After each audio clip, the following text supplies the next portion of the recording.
Hey everyone! Fun fact, almost 80% of you watching my videos haven't subscribed yet. If you're enjoying the stories, please smash that subscribe button. It means the world and helps the channel grow. Drop a like, share your thoughts in the comments, and let's get these tales out to more people. Thanks for tuning in. Where are you watching from? Let me know below. The checkpoint crouched on the fringe of Athic spruce forest, right where the Quebec-Ontario border sliced through terrain so dense you could barely see 20 meters into the trees. Laurent Duplessis had worked this post for 6 years, and he knew the rhythm of traffic here. The logging trucks before dawn, the occasional lost tourist, the regularity of silence between midnight and 4. Tonight felt different from the moment his shift started. The air had that peculiar stillness that comes before snow, though the forecast promised clear skies. Lara adjusted the heater in the booth and checked the logbook, running his finger down the neat columns of vehicle descriptions, license plates, timestamps, everything accounted for, everything normal. At 1:47 a.m., he stepped outside to walk the perimeter. The cold hit his face like a slap, sharper than it should have been for October.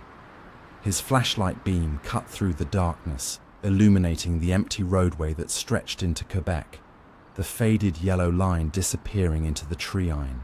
He checked the tire detection strips embedded in the pavement, the sensors that would alert him to any approaching vehicle. All quiet, all still. Laurent walked the fence line, his breath forming small clouds in the frigid air. The forest pressed, close on both sides, a wall of black punctuated by the occasional gleam of his flashlight on bark. He'd almost completed his circuit when he noticed the tire tracks. Fresh ones, deep treads pressed into the soft shoulder. He crouched down, examining them with his flashlight. The tracks came from the Quebec side, ran straight to the checkpoint, then stopped, just ended right there at the detection strip. No corresponding tracks on the Ontario side, no record of any vehicle passing through. Laurent stood up slowly, scanning the darkness. A logging truck rumbled past on the main road, and Maeve Kavanagh leaned out her window as she pulled up to the booth. She'd been running this route for 15 years, always friendly, always punctual. "Cold one tonight, Laura," she said, handing over her manifest. "You see any vehicles on your way in?" he asked, checking her paperwork without really looking at it. "Last 20 minutes or so." May frowned. "Not a soul. RH has been dead since I left Rouen-Noranda. Why?" "Just checking." He handed back her documents and waved her through. But as her truck disappeared down the Ontario road, Laurent returned to the tire tracks. He followed them backward into Quebec territory, his boots crunching on gravel. The tracks were consistent, clear, a heavy vehicle, probably a van or small truck. Then they vanished, not gradually, not fading into harder ground. They simply stopped, existing as if the vehicle had been lifted straight up into the air. Laura stood at the point where the last clear tread mark ended, and there was nothing beyond it. No disturbance in the dirt, no indication a vehicle had ever been there. He radioed the main station. "Yeah, Laura." The night dispatcher sounded half asleep. "I've got something strange here. Tire tracks coming from Quebec side, but no record of passage, and they just stop." A pause. Stop. End. Middle of the road. No vehicle ever came through my checkpoint, but the tracks lead right to it. You check the logbook 3 times. Nothing. Could be from earlier in the day. They're fresh. I can still smell rubber. Another pause, longer this time. "Want me to send someone?" Laurent looked back at the checkpoint, its lights warm and inviting against the surrounding darkness. Then he looked at where the tracks ended, a perfect termination point that made no sense. "No," he said finally. "I'll keep monitoring." But for the rest of his shift, Lauren couldn't shake the feeling that something had passed through, something that didn't want to be recorded. At 3:15 a.m., his radio crackled with a call from Nolan Petrie, the caretaker at the provincial park about 15 kilometers into Ontario. Nolan sounded rattled. "Laurent, you on duty tonight?" "Yeah, Nolan, what's wrong? Did you let anyone through in the last hour?" Heading east, Laurent's grip tightened on the radio. "Negative. Why? I've got fresh tire tracks all over the main parking area. Deep ones, like someone was doing circles, but I've been here since midnight, and I haven't seen a single vehicle. Gates have been locked." Lauren felt something cold settle in his stomach. "What kind of tracks?" "Van, maybe, or small truck. Heavy load by the look of it. The same tracks." They'd reappeared kilometers away on the wrong side of the border. "Nolan, lock yourself in the office. I'm calling this in." But when the main patrol arrived an hour later, both sets of tracks had faded. Not washed away by rain or covered by snow, just lighter, fainter, as if whatever made them was slowly being erased from the world. The senior officer, a woman named Brisbane, who'd worked at the border for 20 years, walked the perimeter with Laura as dawn broke. She examined where the tracks had been, now barely visible depressions in the earth. "You sure about what you saw?" she asked. "I photographed them," Lauren said, pulling out his phone. But when he opened his camera roll, the photo showed only empty road, clear, perfect asphalt with no tire marks at all. He scrolled through frantically, but every image was the same. "I took 6 photos," he said, his voice hollow. "They were right there." Brisbane gave him a long look. "You've been working nights for 6 years, Lauren. Sometimes the mind plays tricks." Nolan saw them too at the park. "Nolan called in sick this morning," Brisbane said quietly. "Said he needed a few days." Lauren drove home as the sun rose, painting the forest in shades of gold and amber. His hands were steady on the wheel, but his mind wouldn't settle. The photos had been there. He'd watched the shutter click, seen the images appear on his screen. He pulled into his driveway and sat for a moment, engine idling. That's when he noticed his odometer. When he'd left for work last night, it had read 847,392 kilometers. Now it showed 847 to 377, 15 kilometers less than when he'd started his shift, as if the distance he'd driven simply hadn't happened. Lauren turned off the engine and went inside. He didn't go back to work for 3 days. When he finally returned, there was a note in the logbook, written in handwriting he didn't recognize, dated the night of his shift. It read, 22:14 a.m. White cargo van, Quebec plates, waved through, routine check. But Lauren had been alone that night. He was certain of it. He flipped back through previous entries, checking the handwriting. It matched his own perfectly. Same loops on the G, same slant to the numbers, but he had no memory of writing it, no memory of any white van. That night, Maeve came through again on her regular route. "Hey, Lauren," she said, leaning out her window. "You figure out what that van was doing?" Lauren's blood went cold. "What van?" "The white one from a couple nights ago. You were checking it when I came through, remember? Took you a while. I had to wait. Maeve, you pulled right up. I checked your papers and waved you through in less than a minute." She frowned. "No, you were at the back of a white cargo van. Had the doors open, looking inside with your flashlight. I sat here for maybe 10 minutes while you searched it. What did the driver look like? Didn't see one. Figured they were in the booth with you." Lauren felt his mouth go dry, "and you saw me wave the van through." Yeah, it headed into Ontario about 2 minutes before you cleared me. But there was no record, no entry, no memory. That weekend, Lauren drove to the provincial park. Nolan was there looking haggarded and older than his 53 years. They sat in the parking lot watching families unload camping gear, normal and safe in the daylight. "I can't explain the tracks," Nolan said finally. "I watched them fade like someone was erasing them with a giant invisible eraser bit by bit. Started at the edges and worked inward. Maeve says she saw me check a white van. Lauren says I spent 10 minutes searching it, but I don't remember any van." Nolan was quiet for a long time. "Then what if it did come through? What if you did check it and something made you forget? Made the cameras forget? Made everything forget except the things it couldn't control? Like other people's memories, like tracks and dirt. That's insane. Is it?" Nolan gestured at the parking area. "I had a dream last night about that van. It was full of something, Luron. Not drugs, not people, just empty space that was somehow heavy.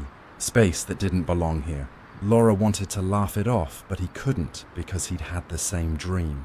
The white van, doors open, and inside just darkness that pressed outward. Darkness that had weight and breath. "I'm putting in for a transfer," Nolan said. "Somewhere inland, somewhere far from the border. They'll think you're crazy." "Maybe I am." Nolan stood up, brushing off his pants. "But I know what I saw, and I know it's still out there somewhere. Probably crossed back already. Probably crosses every night, and we just forget each time." Lauren drove back to the checkpoint that evening for his next shift. As he unlocked the booth, his flashlight beams swept across the ground. There just for a moment he saw them. Fresh tire tracks leading from nowhere to nowhere. He blinked and they were gone. The logbook sat open on the desk waiting for his first entry of the night. Lauren picked up his pen, then paused. On the previous page, in his own handwriting, was an entry he didn't remember making. 11:47 p.m. White cargo van, routine inspection, no issues, waved through. But last night, he'd had the night off. Lauren looked out at the dark forest, at the road stretching into Quebec, at the border that was supposed to be clear and defined and knowable. Somewhere out there, something was crossing. Had been crossing for who knows how long. And every time it passed through, everyone forgot. Everyone except for the small things. The tire tracks that faded too slowly. The photographs that erased themselves. The kilometers that subtracted instead of added. The dreams that leaked through whatever made them forget. Lauren began his shift log. His hand moved across the page, forming words he'd forget writing by morning. Another routine night at the Quebec-Ontario border. Nothing to report, but deep in the forest, something heavy rolled along a road that didn't appear on any map, leaving tracks that would be gone by dawn. Music Black Mistini stretched out like a sheet of hammered steel under the grey November sky. Its surface choppy with white caps that hadn't been there an hour ago. Elsie Redford checked the weather radar on her phone for the third time, watching the red and orange bands spiral toward her position. The storm was coming in faster than predicted. She'd been stationed at this checkpoint for 8 months, monitoring the isolated road that skirted the lake's eastern shore. It was seasonal work. The road closed entirely from December to March when ice made it impassable. Most days, she saw maybe a dozen vehicles. Fishermen heading to the lodges, supply trucks, the occasional lost tourist who'd taken a wrong turn 50 kilometers back. Today she'd seen no one. The radio on her dash crackled with static and she adjusted the frequency. The main station was spotty out here, even in good weather. In a storm, communication could drop entirely for hours. Station 12, this is Central. Do you copy? Copy. Central, this is Redford. Storm's escalating. We're closing the northern bridge in 30 minutes. Anyone on your side needs to cross now or hunker down for the night. Elsie looked at her log. Empty since 9 a.m. No one's come through today. I'll secure the checkpoint and wait it out. Copy that. Check in at 2200. The connection dissolved into white noise. Elsie gathered her things from the small booth. Thermos paperwork, the mystery novel she'd been reading. The station building was 50 men up the road, a squat concrete structure with a generator and bunks for nights like this. She'd ridden out storms here before, but something about today felt wrong. The wind picked up as she crossed the distance, carrying with it the smell of deep water and something else. Something organic and old, like vegetation that had been underwater too long. The lake was invisible now, behind sheets of rain that swept across the road in grey curtains. She unlocked the station and stepped inside, shaking water from her jacket. The interior was cold but dry. She flipped the generator switch, and lights buzzed to life overhead, harsh fluorescent white against the storm-darkened windows. The radio on the desk crackled. Station 12. Elsie grabbed the handset.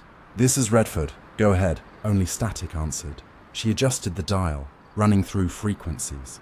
The storm was playing havoc with reception.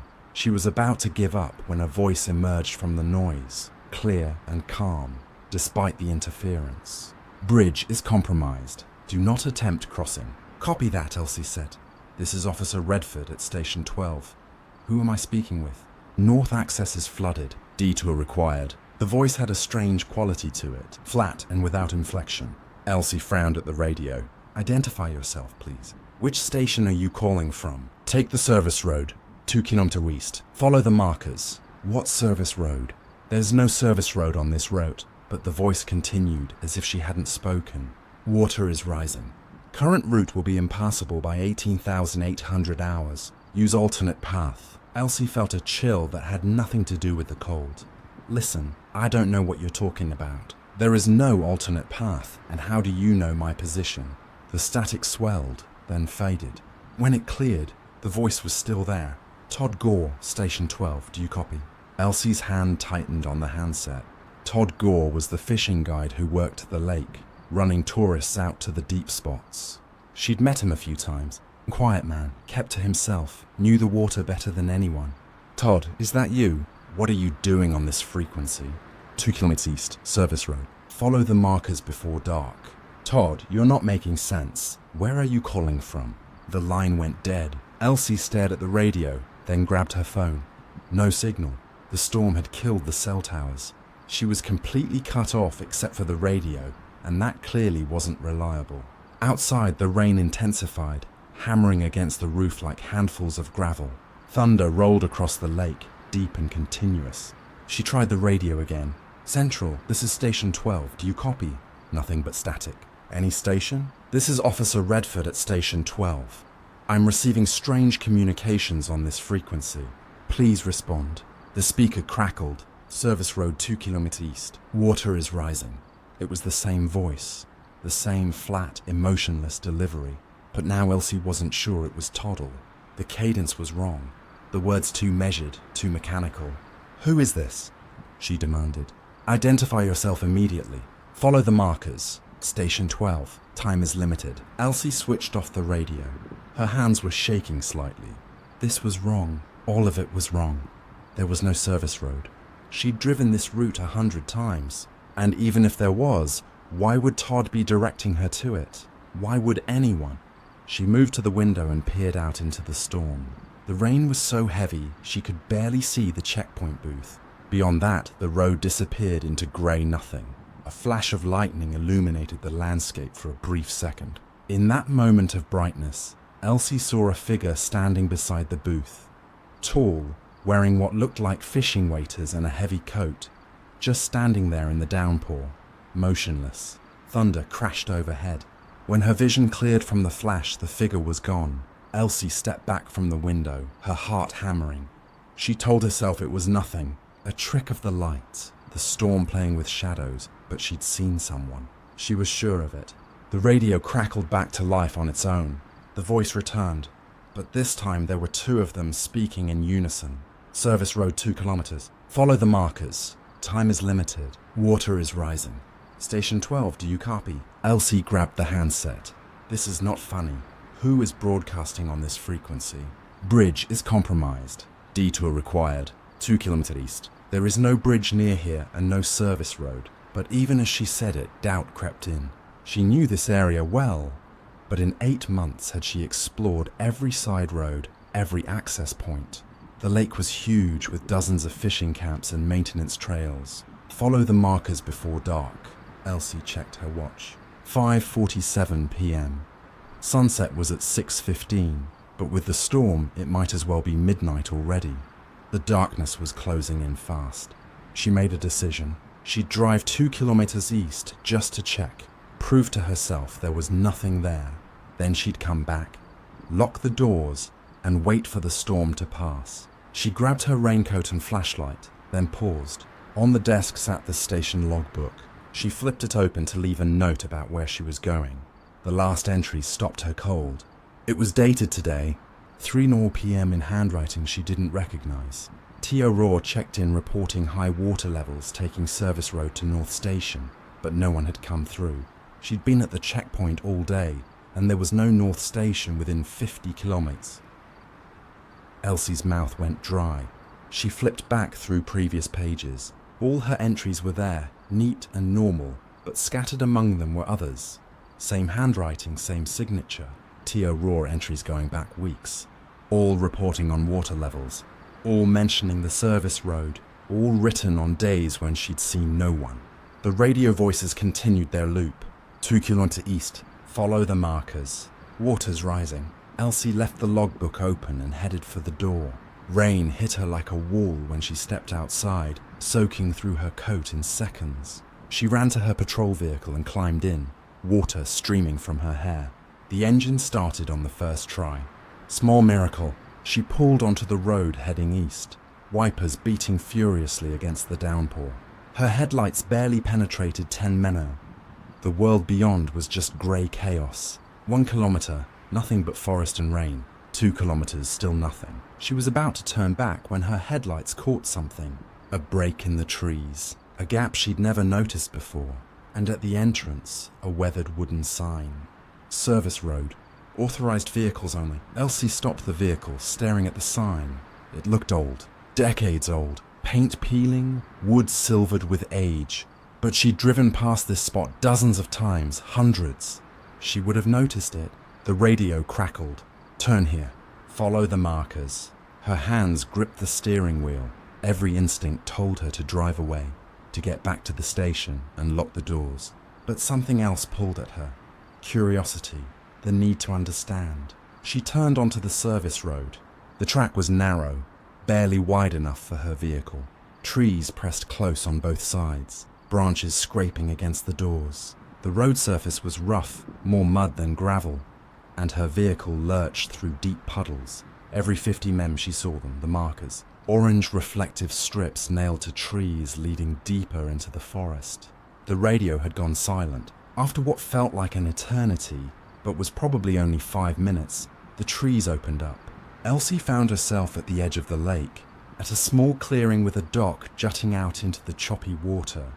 And at the end of the dock sat a boat. Elsie killed the engine and sat in silence, rain drumming on the roof. The boat was a small fishing vessel, maybe 20 feet long, white with blue trim. Even from here she could see water sloshing in the bottom. No one was on the dock. No one was in the boat, but tied to the cleats were fresh ropes still dripping. And on the dock itself, leading from the boat to the tree iron, were wet footprints. Elsie grabbed her flashlight and stepped out into the rain. She approached the dock slowly, hand resting on her service weapon. The footprints were clear despite the rain, bare feet, adult-sized. The prints were filling with water, but hadn't been washed away yet. Fresh, very fresh. She followed them with her flashlight beam. They led from the boat across the dock onto the muddy shore. Then they continued into the forest, not toward the road, deeper into the trees. "Hello!" Elsie called out. "Border Services, is anyone here?" Only the rain answered. She walked to the boat and shone her light inside. Water sloshed around empty benches. Fishing rods lay scattered across the bottom. A tackle box had spilled open, lures glinting in her flashlight beam. On the center bench sat a radio, the same make and model as her patrol radio.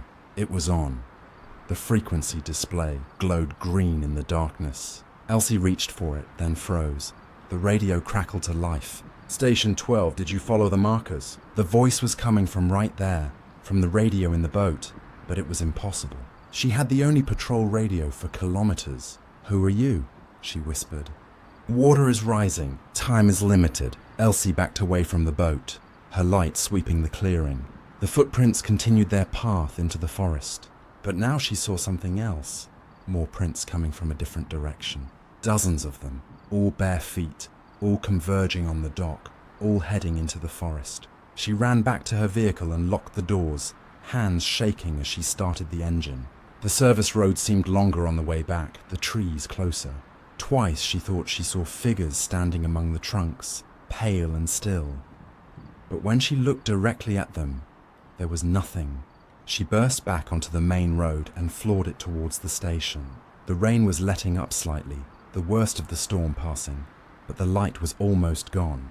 Back at the station, Elsie slammed the door behind her and engaged the deadbolt. She was soaked through, shivering. She grabbed a towel from the supply closet and dried her face with trembling hands. The logbook still lay open on the desk, except now there were new entries. Fresh ink, still slightly wet. 6:23 p.m. E. Redford followed markers arrived at dock, saw the gathering, and below it in the same unknown handwriting. 6:31 p.m. E. Redford returned water level, critical road will close. Elsie hadn't written either entry. She looked at her watch. 6:31 p.m. exactly. Someone had been writing in the logbook while she was gone, while the station was locked and empty. The radio on the desk sparked to life one more time. Station 12, thank you for your service. Then came another voice. Todd's voice, but different now, warmer, more human. Tell Marin I'm sorry. Tell her I tried to come back. Marin Cloutier was the clerk at the main station. Elsie had met her a few times. Pleasant woman, widowed if she remembered right. Husband had drowned in the lake years ago. Fishing accident. His name had been Todd. The radio went silent. This time, Elsie knew it wouldn't come back on. She moved to the window and looked out at the lake, barely visible in the dying light. The water was higher than she'd ever seen it, lapping at the edges of the road. In the distance, she could see the dock she just left, and on it, illuminated by a brief flash of lightning, dozens of figures stood in a line, all facing the water, all perfectly still. By the time the thunder reached her, they were gone. The storm passed during the night. By morning, the lake had receded to normal levels. The road was clear. The sun shone through broken clouds like nothing had happened. Elsie drove to the 2-kilometer mark and looked for the service road. There was no gap in the trees, no weathered sign, just unbroken forest, same as always.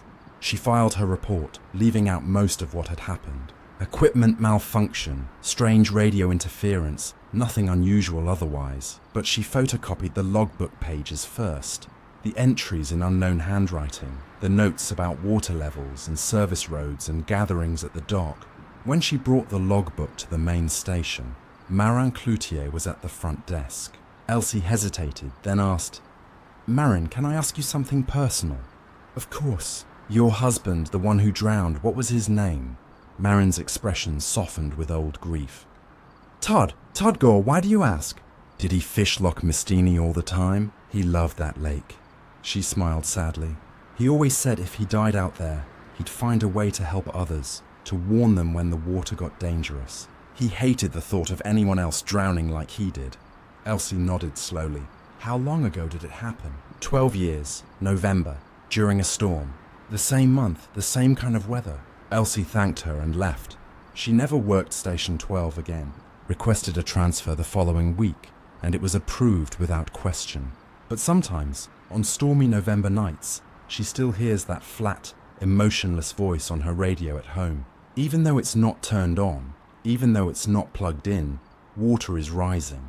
Follow the markers. Time is limited, and she wonders how many others received the same message over the years. How many followed the service road that appeared only when the lake grew hungry? How many made it back? The logbook still sits in evidence storage. New entries appear in it occasionally, according to the clerk who checks it weekly.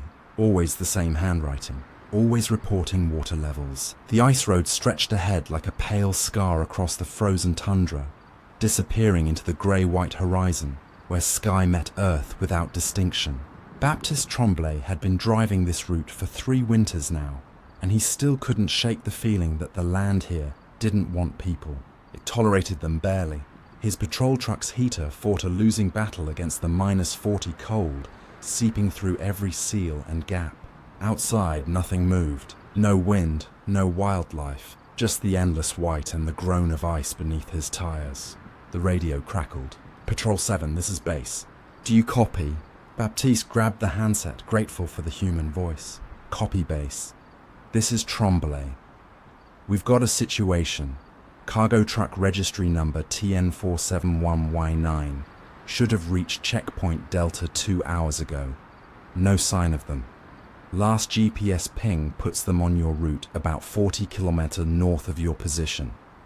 Baptiste checked his dashboard GPS. The route was a straight line for the next 60 kilometers. Hard to get lost on an ice road. There was literally nowhere else to go. Copy that description. White freightliner pulling a 45th refrigerated container. Driver is Secret Halverson. She's experienced. Been running this route for years. Cells not responding. Weather's clear. She should have made it through. That's what we thought. Can you run up and check? Could be mechanical trouble. On my way. Baptiste accelerated carefully. Speed on ice roads was tricky. Too fast and you could hit a weak spot. Too slow and you might not generate enough momentum to cross questionable sections. The sweet spot was around 40 km/h. He drove for 20 minutes watching the kilometers tick by on his odometer. The landscape remained featureless, white on white on white. Then he saw it. The truck sat in the middle of the road, engine running. Exhaust plumed from the stack in thick white clouds. The refrigeration unit on the trailer hummed audibly, even from a distance. But the truck wasn't moving. Baptiste pulled up behind it and killed his engine. He radioed base, found the truck stationary but running. "I'm going to check it out. Copy. Be careful." The cold hit him like a physical force when he opened the door. His breath froze instantly into ice crystals that hung in the air. He pulled, his parka hood tight, and walked toward the truck, boots crunching on packed snow. Everything looked normal. No visible damage, no signs of an accident. The truck just sat there, idling. Baptiste walked around to the driver's side and climbed up on the running board. He knocked on the window. No response. He tried the door. Unlocked. He pulled it open and looked inside. The cab was empty. The driver's seat was pushed back like someone had just gotten out. A thermos sat in the cup holder, still steaming. The radio was on, tuned to a station playing country music at low volume. On the passenger seat lay a tablet showing a digital logbook, but no driver. Baptiste climbed into the cab, looking for any sign of what had happened. The keys dangled from the ignition. The heater was on full blast. A half-eaten sandwich sat on the dashboard, not even frozen yet. It was as if Secret had simply vanished mid-drive. He checked the GPS unit mounted to the dash. It showed the truck's position as checkpoint Delta. The destination Secret should have reached 2 hours ago. But Baptiste knew exactly where he was, and this was not checkpoint Delta. They were at least 40 kilometers short. He grabbed the truck's radio handset. "This is Border Patrol Officer Tremblay. If anyone can hear this, I'm in truck TN4799. Driver is missing. Please respond." Static answered him. He tried again. Nothing but white noise. Baptiste climbed down and walked to the back of the trailer. The refrigeration unit was running properly. Temperature gauge reading -20°C. The doors were sealed, locks intact. He returned to his patrol truck and grabbed his own GPS unit. According to his device, they were at the exact coordinates he expected, 43 kilometers south of checkpoint Delta. But the truck's GPS insisted they were at the checkpoint. Baptiste radioed base again. "Base. This is Patrol 7. Driver is not in the vehicle. Truck appears abandoned, but engine running. GPS shows conflicting information. Say again. Patrol 7, we're getting interference. The driver is gone. Truck is empty. Do you copy?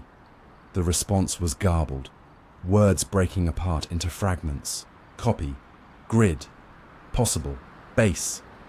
You're breaking up. I need backup at my current position. 30 minutes. Proceed. The radio dissolved into static. Baptist stood between the two vehicles, looking north along the endless white road. The silence was absolute. Not even the wind made a sound. It was the kind of quiet that pressed against your eardrums, that made you aware of your own heartbeat. He walked a circle around both vehicles, looking for footprints other than his own. The snow was undisturbed. If Secret had left the truck, she'd done so without leaving a trace, unless she'd left before the snow stopped falling. But when had it snowed last?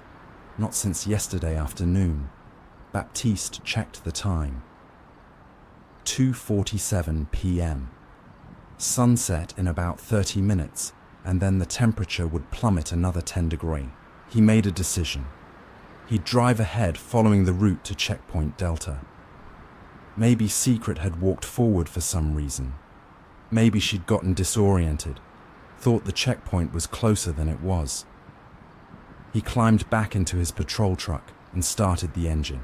As he pulled around the cargo truck, he glanced at the driver's side mirror. In the reflection, he saw someone sitting in the truck's cab. Baptiste slammed on his brakes and twisted around to look. The cab was empty. He sat very still, heart pounding. Then he looked at his mirror again. Nothing, just the empty truck. His hands were shaking slightly as he put the vehicle in gear and continued north. The kilometers passed slowly. Baptiste kept checking his GPS, watching the distance to checkpoint Delta decrease. 55 kilometers, 50, 45. At 43 kilometers, something made him look at his odometer. He'd driven 11 kilometers from where he'd found the truck, but according to his GPS, he'd only covered 3. Baptiste stopped the vehicle and stared at the numbers. That was impossible. The GPS and odometer should match. They always matched. He looked out at the road ahead. Perfectly straight, perfectly empty. He put the truck in gear and drove another 5 kilometers according to his odometer. The GPS showed he'd moved 2 kilometers. Something was wrong with the distance, with the space itself. He was driving, covering ground, but the coordinates weren't changing at the rate they should. Baptiste grabbed his radio. Base, I've got a major equipment malfunction. Both GPS and he stopped. Ahead on the road, maybe 200 men or a distant, sat the white Freightliner. The same truck, the same position, engine running, exhaust plume rising into the grey sky. Baptiste felt cold. That had nothing to do with the temperature. He'd driven 15 kilometers. He should be far ahead of where the truck had been, unless he hadn't driven anywhere at all. He checked his fuel gauge. It had dropped by exactly the amount it should have for 15 kilometers of driving. His odometer confirmed the distance, but the GPS, and now his own eyes, said something different. He was back where he'd started. Baptiste put the vehicle in reverse and looked at his mirrors. Behind him, the road stretched empty to the southern horizon. He drove backward for a full minute, then stopped and looked forward again. The cargo truck sat ahead of him. Same distance, same position. He tried driving forward. Same result. No matter how far he went, the truck remained 200 meters ahead, always just out of reach. Baptiste's breath was coming faster now. He forced himself to calm down, to think. This had to be some kind of optical illusion. The flat landscape, the uniform whiteness, it was playing tricks with perspective. He drove forward again, this time watching the truck carefully. He saw details emerge as he approached. The company logo on the door, the license plate, individual rivets on the trailer panels. He was getting closer. At 50 mem, he could see frost patterns on the cab windows. At 20 mem, He could read the individual letters on the registration sticker. At 10 mens, the truck started moving forward, not accelerating like a normal vehicle, just sliding forward at exactly the same speed Baptiste was approaching, maintaining the constant distance between them. Baptiste stopped his truck. The cargo truck stopped too. He sat there, hands gripping the wheel, watching the other vehicle's exhaust continue to plume. After a long moment, he reached for the door handle. Maybe he needed to walk. Maybe that would break whatever was happening. He stepped out into the cold and started walking toward the truck, each step crunching in the snow. 10 steps. 20. The truck stayed where it was. At 30 steps, he could see inside the cab again. Secret Halverson sat in the driver's seat. She was facing forward, hands on the wheel, perfectly still. Her hood was up, face shadowed. She didn't move, didn't respond to Baptiste's approach. "Sigrid," he called out. "Can you hear me?" Nothing. He walked closer. The distance between them shortened normally now. Whatever had been keeping them apart seemed to have stopped. Baptiste reached the driver's door and climbed up on the running board. He knocked on the window right next to where Secret sat. She didn't react. He tried the door handle, locked this time. He knocked harder, loud enough to wake anyone. Secret sat motionless. Baptiste pulled out his flashlight and shone it through the window. The light illuminated the cab interior, the thermos, the tablet, the half-eaten sandwich, but the driver's seat was empty. He blinked and looked again. Secret was there. He could see her. Dark parka, hood up, hands on the wheel. He moved his flashlight beam directly onto her. The beam passed through her and onto the seat beyond as if she wasn't there at all. Baptiste stumbled backward off the running board and hit the ice hard. Pain shot through his hip, but he barely felt it. He scrambled to his feet and backed away from the truck. The figure in the driver's seat turned its head slowly, mechanically, until it was looking directly at Baptiste. He couldn't see a face under the hood, just darkness where a face should be. Darkness and 2 points of dim light where eyes might be. The figure raised one hand and pressed it against the window from inside. The glass fogged instantly around the contact point. Then, as Baptiste watched, words appeared in the condensation, written from inside the cab by that impossible hand. "Same road, same road, same road." Over and over the words appeared, filling the window in a spiral pattern. The hand moved frantically now, writing faster. "Same road, can't leave. Same road, help, same road." Baptiste turned and ran. He sprinted for his patrol truck, breath tearing at his lungs in the frigid air. He didn't look back.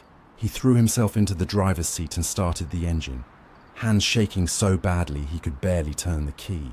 He put it in gear and accelerated, not caring about the ice conditions.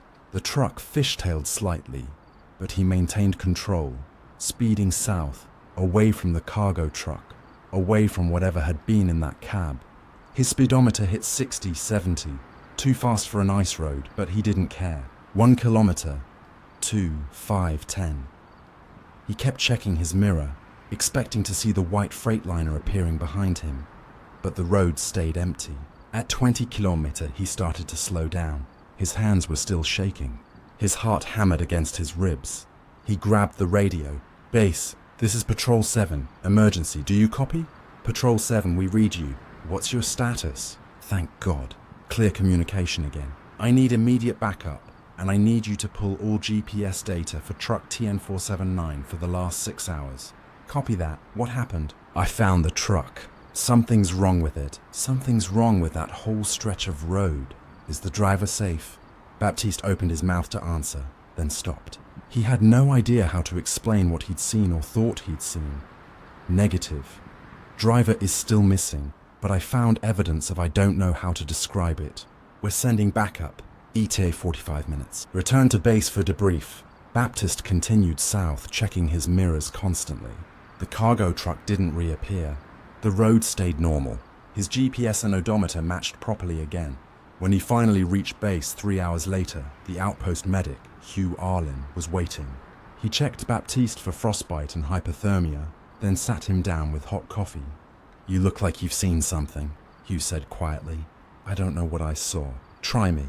I've been up here 7 years. I've heard everything." So Baptista told him the repeating distance, the figure in the cab, the words in the fog. Hugh listened without interruption. When Baptiste finished, the medic was quiet for a long time. Then he went to a filing cabinet and pulled out a folder. 3 years ago, Hugh said, we had another truck disappear on that stretch. Different company, different driver. Found the truck 2 weeks later covered in snow. Engine had run until it ran out of fuel. Did you find the driver? Yeah, frozen solid. Still in the cab, hands on the wheel. Hugh opened the folder and pulled out a photograph. But here's the thing. Look at this. The photo showed the inside of a truck cab. The windshield was fogged, and written in the condensation from the inside were words. Same road, can't leave, same road. The exact same words Baptiste had seen. The driver had been dead for at least 10 days when we found him, Hugh continued. But his GPS log showed he'd been driving the entire time. 40 kilometers of road over and over for 10 days straight. The coordinates looped. Same section again and again. Baptiste felt sick. That's impossible. That's what everyone said. We ruled it equipment failure. Decided his GPS malfunctioned. He got disoriented. Drove in circles somehow without realizing it. You don't believe that. I've driven that road 100 times since then. Never had a problem. Hugh closed the folder. But twice now, in the dead of winter, someone's gotten caught in that 40-kilometer stretch and they never make it out. What about Sigrid? The backup team reached the location you reported. No truck, no evidence of any vehicle being there. Fresh snow, completely undisturbed. That's impossible. I saw it, I touched it. I believe you. But according to every record we have, truck TN4799 is still on the road somewhere. Still moving. Its GPS keeps pinging, showing it driving north toward checkpoint Delta. Same 40 kilometers over and over. Baptiste stood up.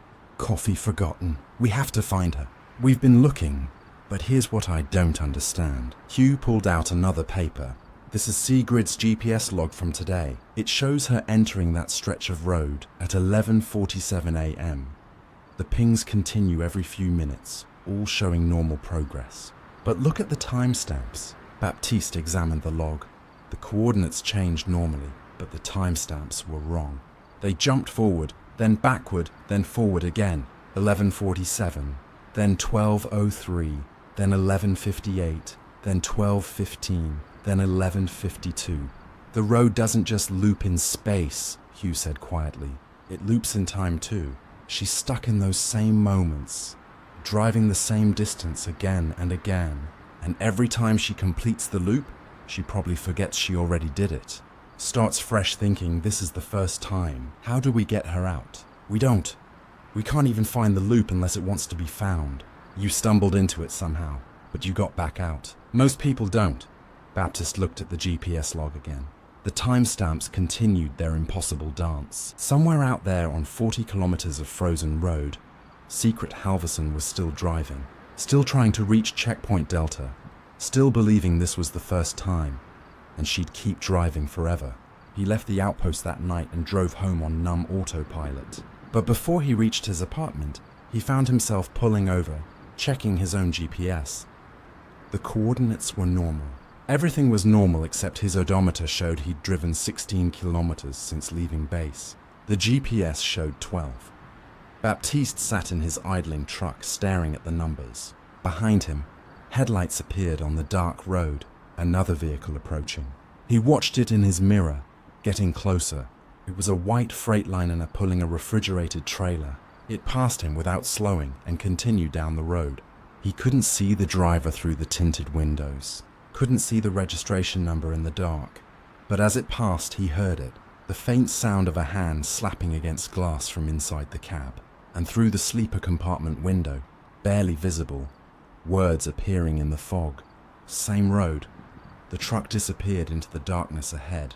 Baptiste checked his fuel gauge, his GPS, his mirrors. Everything looked normal. Everything felt wrong. He pulled back onto the road and drove home carefully, counting every kilometer, checking each reading twice. When he finally parked outside his building, his odometer and GPS matched perfectly. But in his logbook, which he kept on the passenger seat, a new entry had appeared in handwriting that wasn't his. Officer B. Tremblay, Patrol 7, entered Loop 1423, still searching for exit. Distance covered 43 km, distance traveled 0 km. And below it, in the same hand, if you're reading this, you're already inside. Baptiste never returned to patrol duty. He requested immediate reassignment to desk work, and it was granted without question. Hugh Arlen told him others had done the same after encountering the loop. The ice road still operates every winter. Trucks still run that route. Most make it through without incident, but every few years one doesn't arrive at checkpoint Delta. The GPS keeps pinging, the coordinates keep looping, and somewhere in the endless white on 40 kilometers of frozen road that exists in its own circle of time and space, drivers keep trying to reach their destination. They'll never make it, but they'll never stop trying. Rev music. The St. John River was running high, brown water churning with debris from upstream. Ishbel Macready stood at the crossing station, watching tree branches and pieces of dock lumber sweep past in the current. The spring melt had come early this year, and heavy rains had turned the usual calm crossing into something dangerous. They should have closed the ferry route yesterday, but commerce demanded the crossing stay open as long as possible, and Ishbel's job was to process whatever came through. Border officer for 12 years, and she'd never seen the river like this. The water had risen 3 feet in the last 24 hours, lapping at the base of the station building. Her radio crackled. Station 4, this is Central. Ferry's running late. Should have been there 30 minutes ago. Ishbel checked her watch. 7:47 p.m. The last ferry was supposed to dock at 7:15. Copy that. River conditions are bad. They probably slowed down for safety. Cormac called in from the dock at 6:30, said he was making the crossing. Should have reached you by now. Cormac Lay had been running the ferry for longer than Ishbel had worked the crossing. If anyone could handle rough water, it was him. But even Cormac had his limits. I'll watch for them. Weather's getting worse though. Keep us posted. Ishbel moved to the window overlooking the river. Rain streaked the glass, and beyond it the water looked more like an ocean than a river. White caps broke against the pilings and the current pulled south with visible force. No lights on the water, no sign of the ferry. She went outside, pulling her hood up against the rain. The dock stretched into the river, waves sloshing over its surface. The security lights cast yellow circles that barely penetrated the darkness and precipitation. Still no ferry. Ishbel walked to the end of the dock, careful of her footing on the slick boards. The river roared around her, and she could feel the vibration through the pilings. Upstream, where the ferry should appear, there was only darkness and rain. She was about to head back inside when she saw it, a light, dim and yellow, moving through the rain. The ferry emerged from the darkness, like a ghost riding low in the water. Its running lights were off. Only a single lantern swung from the wheelhouse, giving it that strange dim glow. Ishbel waved her flashlight, signaling the approach. The ferry changed course slightly, angling toward the dock. It moved wrong though, too slow, not fighting the current the way it should be. It drifted more than motored. The ferry bumped against the pilings with a hollow thud. Ishbel grabbed her radio. Central fares here. Coming in dark. Something might be wrong. Copy. Let us know when you've checked it out. Ishbel secured the mooring lines as the ferry settled against the dock. The deck was empty, no crew visible. The wheelhouse windows were dark except for that single swinging lantern. Cormac, she called out. You okay? No answer. She stepped aboard carefully, the ferry rocking beneath her. Water sloshed across the deck, more than there should be. The ferry was taking on water somewhere, riding at least 6 in lower than normal. Cormac. She made her way toward the wheelhouse. The door was closed but unlocked. Ishbel pushed it open and stepped inside. Cormac sat at the wheel facing forward. His rain gear dripped water onto the floor. His hands rested on the controls. Cormac, are you? He turned to look at her and Ishbel's words died in her throat. Cormac's face was grey. His eyes were wrong, unfocused and distant, as if he was looking at something very far away. Water dripped from his beard and hair, but not rainwater. River water, brown and full of silt. Made it, he said. His voice sounded hollow, echoing oddly in the small space. Finally made it. Are you hurt? What happened out there? River's got a pull to it tonight. Cormac turned back to the wheel, stronger than it's ever been. Almost didn't make it across. You should have turned back. Conditions are too dangerous. Couldn't turn back. Had passengers manifest to deliver. Ishbel looked at the clipboard hanging by the door. The ferry manifest. The list of vehicles and passengers being transported across. She picked it up and shone her flashlight on it. The page was wet, ink bleeding slightly, but she could make out the entries. Vehicle 1, logging truck, single occupant. Vehicle 2, sedan, family of 4. Vehicle 3, van, 2 occupants, 7 passengers total, plus Cormac. Where are the passengers? Ishbel asked. Cormac gestured toward the deck without looking out there, waiting for processing. But Ishbel had seen the deck. It was empty. She left the wheelhouse and walked to the vehicle area. 3 vehicles sat there exactly as the manifest described. A logging truck with mud-spattered sides, a family sedan with Quebec plates, a white van with tinted windows, all empty. Ishbel checked each vehicle carefully. The truck's cab smelled of coffee and cigarettes. The sedan had child seats in the back, toys scattered on the floor. The van's interior was clean and bare, but no people. She returned to the wheelhouse. Cormac, where are your passengers? Right there on the manifest. 7 of them. The vehicles are here, but the people aren't. Cormac finally looked at her again. That same distant, unfocused stare. They're here. Made sure everyone got aboard before we left. Counted them twice. A chill ran down Ishbel's spine that had nothing to do with the cold. Cormac, I need you to step outside right now. Can't leave the wheel. River's too strong. Have to keep us steady. We're docked. The ferry secured. Have to keep us steady, he repeated, hands tightening on the controls. Ishbel backed out of the wheelhouse and grabbed her radio. Central, this is Station 4. I need backup immediately. Ferry captain is not responding normally. Passengers are unaccounted for. Copy. What's the situation? I don't know yet. Just send someone. She approached the logging truck and opened the driver's door. The interior light came on, illuminating the cab. A thermos sat in the cup holder. A jacket lay across the passenger seat. The keys dangled from the ignition. On the seat, partially hidden under the jacket, was a wallet. Ishbel opened it. Driver's license, Greta Fenwick, age 34. Address in New Brunswick. She photographed the license with her phone, then checked the sedan. Also empty, but personal belongings everywhere. Purses, phones, a wallet in the center console belonging to someone named Martin LeBlanc. The van was different. It was clean. Too clean. No personal items at all. No registration in the glove box. No garbage in the door pockets. Just empty space that smelled faintly of river water. Ishbel returned to the dock and called Central again. Run these names for me. Greta Fenwick and Martin LeBlanc both should have crossed the ferry tonight. Stand by. While she waited, Ishbel examined the ferry more carefully. The water on the deck was deeper than she'd first thought, and it wasn't draining properly. It pulled in corners thick with sediment, and there were footprints, wet prints leading from the wheelhouse to the vehicle area. Not Cormac's boots. These were bare feet, multiple sets, different sizes. The prints led to each vehicle, then stopped. Just ended at the driver's doors, as if whoever made them had simply disappeared into the cars. Station 4, we've got a problem. The dispatcher's voice was tight. Greta Fenwick, logging truck driver, reported missing 3 days ago. Vehicle found abandoned at the North Ferry dock. She never made it aboard.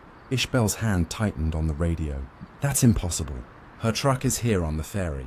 And Martin LeBlanc, he and his family, wife, and 2 children. They went missing 5 days ago. Last seen near the crossing. Search teams found their car in the river yesterday, a mile downstream. All 4 occupants drowned. The radio almost slipped from Ishbel's hand. Central, say again. The people on that manifest, they're dead. They've been dead for days. Ishbel looked at the ferry. at the 3 vehicles sitting there with their owners' belongings still inside, at the footprints leading nowhere. She walked slowly back to the wheelhouse. Cormac still sat at the wheel, perfectly still now. The lantern swung overhead, casting moving shadows. Cormac, when did you leave the North Dock? 6:30 like always. Did you check your passengers? Did you verify they were alive? For the first time, Cormac's expression changed. Confusion flickered across his grey face. They were there. They got on. I saw them. What do they look like? I don't. He trailed off, staring at his hands on the wheel. They were wet. All of them were soaking wet when they boarded.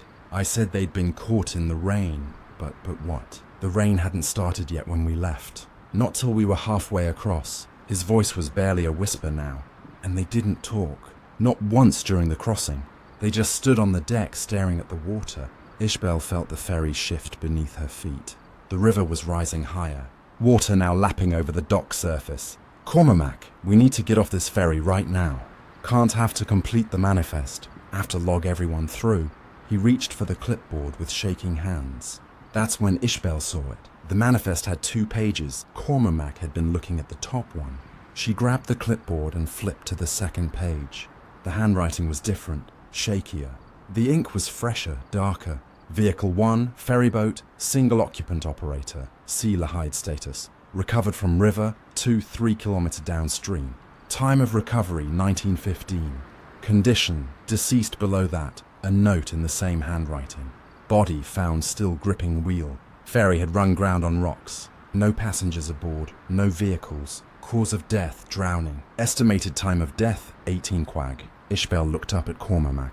He was still staring at the wheel, but now she could see river water dripping from his clothes onto the floor. Not rain. River water thick with silt and debris. Cormac, she whispered.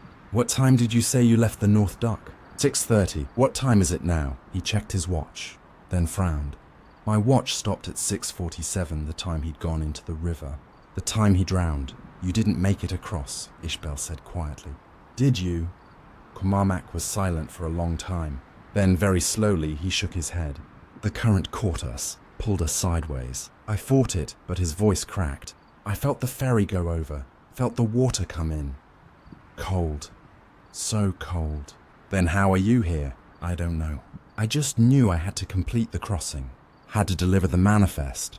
That's the job. He looked at her with those distant eyes. But the passengers, they were already in the water, already waiting. They got on when I went under. They wanted to finish their crossing too. Outside, Ishbel heard footsteps on the deck. Slow, shuffling footsteps. Multiple sets. She moved to the wheelhouse door and looked out. They stood in a line by the vehicles. 7 figures soaking wet, river water streaming from their clothes and hair. A woman in logging gear, a man, woman, and 2 children in vacation clothes. 2 others she couldn't make out clearly, all of them staring at the wheelhouse at her, waiting to be processed through, waiting to complete their crossing. One of the children raised a hand and waved. Water dripped from the small fingers. Ishbel backed into the wheelhouse, her heart hammering. Central, I need emergency backup at Station 4 right now. But the radio only produced static.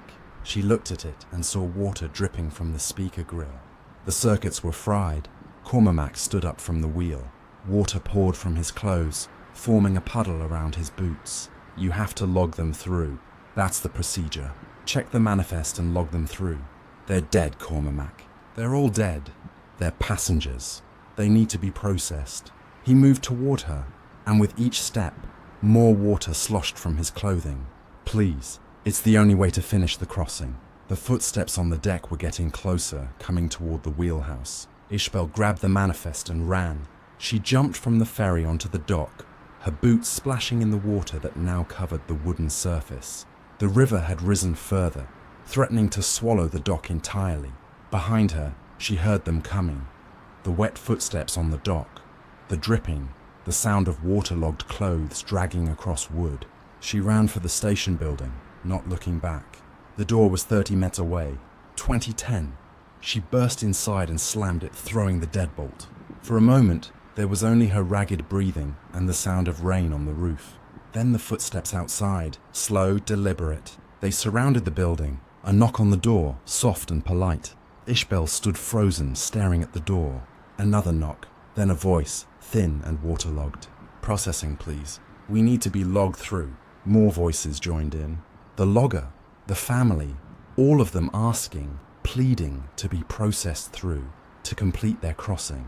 Ishbel looked at the manifest, still clutched in her hand. Both pages were there, water-stained and real. She stared at the entries, at the impossible truth written in two different hands. The knocking continued, patient, persistent. "We've been waiting so long," a child's voice said. "Please let us finish. Please let us through." Ishbel backed away from the door. She grabbed the landline phone. It still worked. She called Central and reported everything in a voice that shook despite her efforts to control it. They told her to stay inside. Help was coming. But the knocking didn't stop. All night they knocked and called out, begging to be processed through, begging to complete the crossing they died making. When backup arrived at dawn, the ferry was gone, just empty water where it had been moored, the ropes hanging loose from the pilings.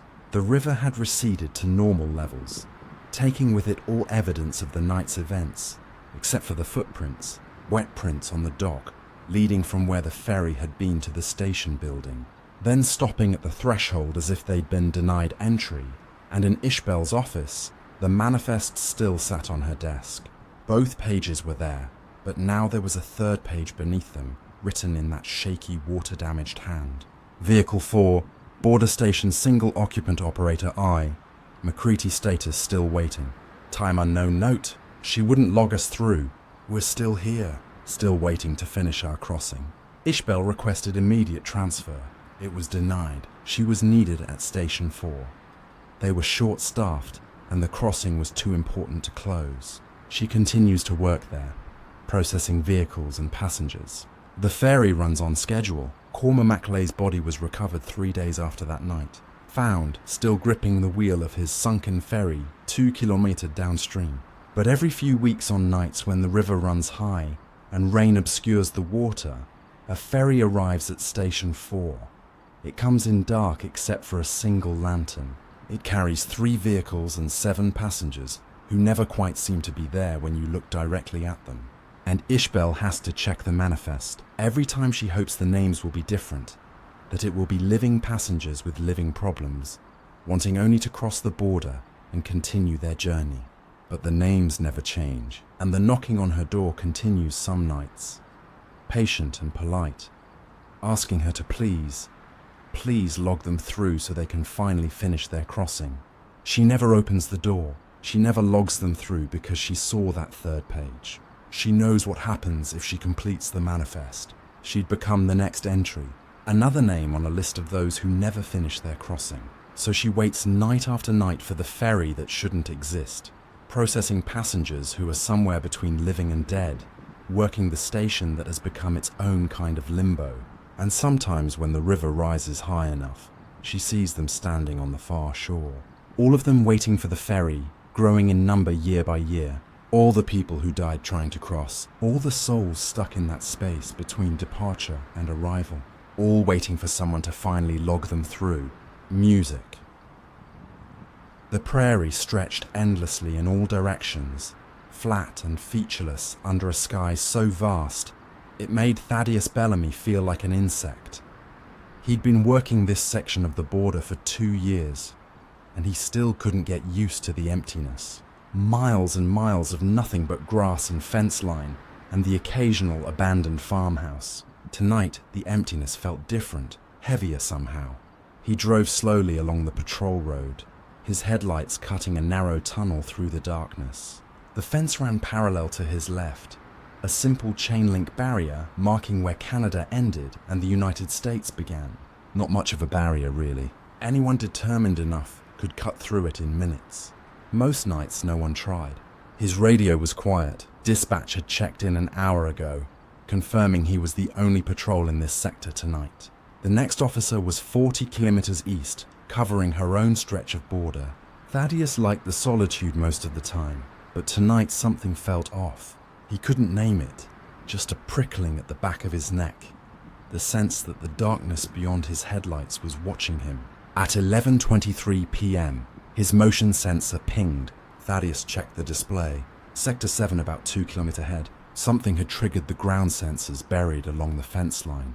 He accelerated slightly, watching the darkness ahead. Animals tripped the sensors sometimes.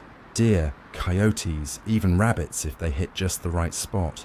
But the readout showed a steady progression of triggers moving south to north parallel to the fence. Something walking upright. Thaddeus grabbed his radio. "Dispatch, this is Patrol 9. I've got sensor activity in Sector 7. Moving to investigate. Copy. Patrol 9. Keep us informed." He reached the location and stopped his vehicle, killing the headlights. Better to approach quietly, see what he was dealing with before announcing his presence. The night settled around him like a blanket. No moon, just stars scattered across the black sky. So many you could read by their light if you knew how. Thaddeus grabbed his flashlight and stepped out of the vehicle. The temperature had dropped since sunset, and his breath formed a small clouds. The prairie grass whispered around his boots, dry and brittle from summer heat. He approached the fence line carefully, flashlight off. His eyes adjusted to the starlight picking out shapes in the darkness. The fence stretched ahead, posts every 10 meters, creating a rhythm in the landscape. Nothing moved. Thaddeus switched on his flashlight, sweeping the beam along the fence. The light caught on something near the base of the chain link. Footprints, 2 sets side by side. He crouched down to examine them, fresh impressions in the soft earth near the fence. Bare feet. Strange for a prairie night, but not unheard of. Sometimes people trying to cross discarded their shoes to move more quietly. But these prints were odd. Both sets were the same size, same depth, as if 2 people of identical weight and build had been walking in perfect step with each other. Thaddeus followed the trail with his flashlight. The prints led along the fence from south to north, exactly as the sensors had indicated. He counted 10 steps, 15, 20. Then at the 23rd step, 1 set of prints vanished, not faded, not obscured, just gone. 1 foot would be there, pressed clearly into the dirt. Then nothing, empty ground. Then the second set of prints continued alone for another 3 steps, before stopping entirely. Thaddeus stood up slowly, his flashlight fixed on the impossible trail. He walked to where the prints ended and crouched again, examining the final impression. A left foot, toes pointing north. The detail was perfect. Individual toe marks, the ball of the foot, the heel. Beyond it, nothing, not even disturbed grass. He radioed dispatch. "I've got something strange here." 2 sets of footprints along the fence. 1 set just stops like someone vanished mid-step. "Any sign of the individuals?" "Negative, no one in sight. Could be a false trail. People trying to confuse us about their actual crossing point." Maybe, but Thaddeus didn't believe it. The prints were too fresh, too clear. And the way they ended, it was wrong. He stood and swept his flashlight across the prairie. The grass swayed gently in a breeze he couldn't feel. Everything looked normal except the smell. Thaddeus inhaled deeply, trying to identify it. Damp earth, organic decay like a swamp or marsh. But this was prairie land, dry as bone. The nearest water was a creek bed 15 kilometers east, and it had been empty since June. He followed his nose, moving away from the fence. The smell grew stronger with each step, sweet and rotten at the same time. It reminded him of the bog he'd once visited in Minnesota. That distinctive scent of vegetation breaking down in standing water. 10 men from the fence, he found the source. A patch of ground about 3 men across was dark. Not just dark, wet. The earth was saturated, muddy, as if water was seeping up from below. The grass around it was bent and flattened, dying. Thaddeus knelt at the edge of the wet area and touched the mud. It was cold, colder than it should be. His fingers came away stained black, and the smell hit him full force. Marsh water, deep and old. He stood and wiped his hand on his pants. This made no sense. The water table was deep here. You'd have to drill 30 ms to hit moisture. Yet here it was, pooling on the surface like it had been here for weeks. But it hadn't been. He'd driven this section 2 nights ago.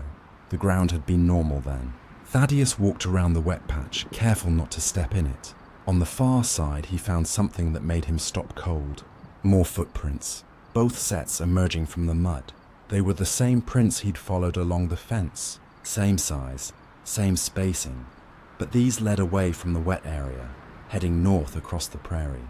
As if two people had walked to the fence, one had vanished into the ground, and then both had emerged from this impossible pool of marsh water and continued their journey. That keyed his radio. Dispatch, I need backup at my location, and I need you to check geological surveys for this area, specifically any reports of underground water or sinkholes. Copy. Backup is 40 minutes out. Stand by for geological data. 40 minutes. Thaddeus looked at the wet patch again, then at the prints leading away from it. The trail headed north into Canadian territory. He should follow it, see where it led, but everything in him resisted that idea. He walked back to his vehicle and grabbed his heavy flashlight, the one that could light up 50 miles. Back at the wet patch, he aimed the beam north, following the line of footprints. The prints continued for maybe 30 minutes. Then they just stopped, same as before. Both sets this time ending simultaneously at a point in the middle of empty prairie. Thaddeus walked to the end of the trail. The final prints were deep, as if whoever made them had been carrying weight or sinking. He crouched and touched the last impression. The dirt was cold, much colder than it should be, and damp despite being far from the wet patch. He stood and swept his light around, nothing but grass and darkness. No sign of where the people had gone. Behind him, from the direction of the wet area, he heard something, a sound like water moving, not flowing, shifting, as if something had disturbed a pool. That turned his light back toward the marsh patch. It was bigger, he was sure of it. The wet area had spread now maybe 4 meters across, and the edges were expanding as he watched, dark moisture creeping through the grass. He backed away, keeping his light on the spreading water.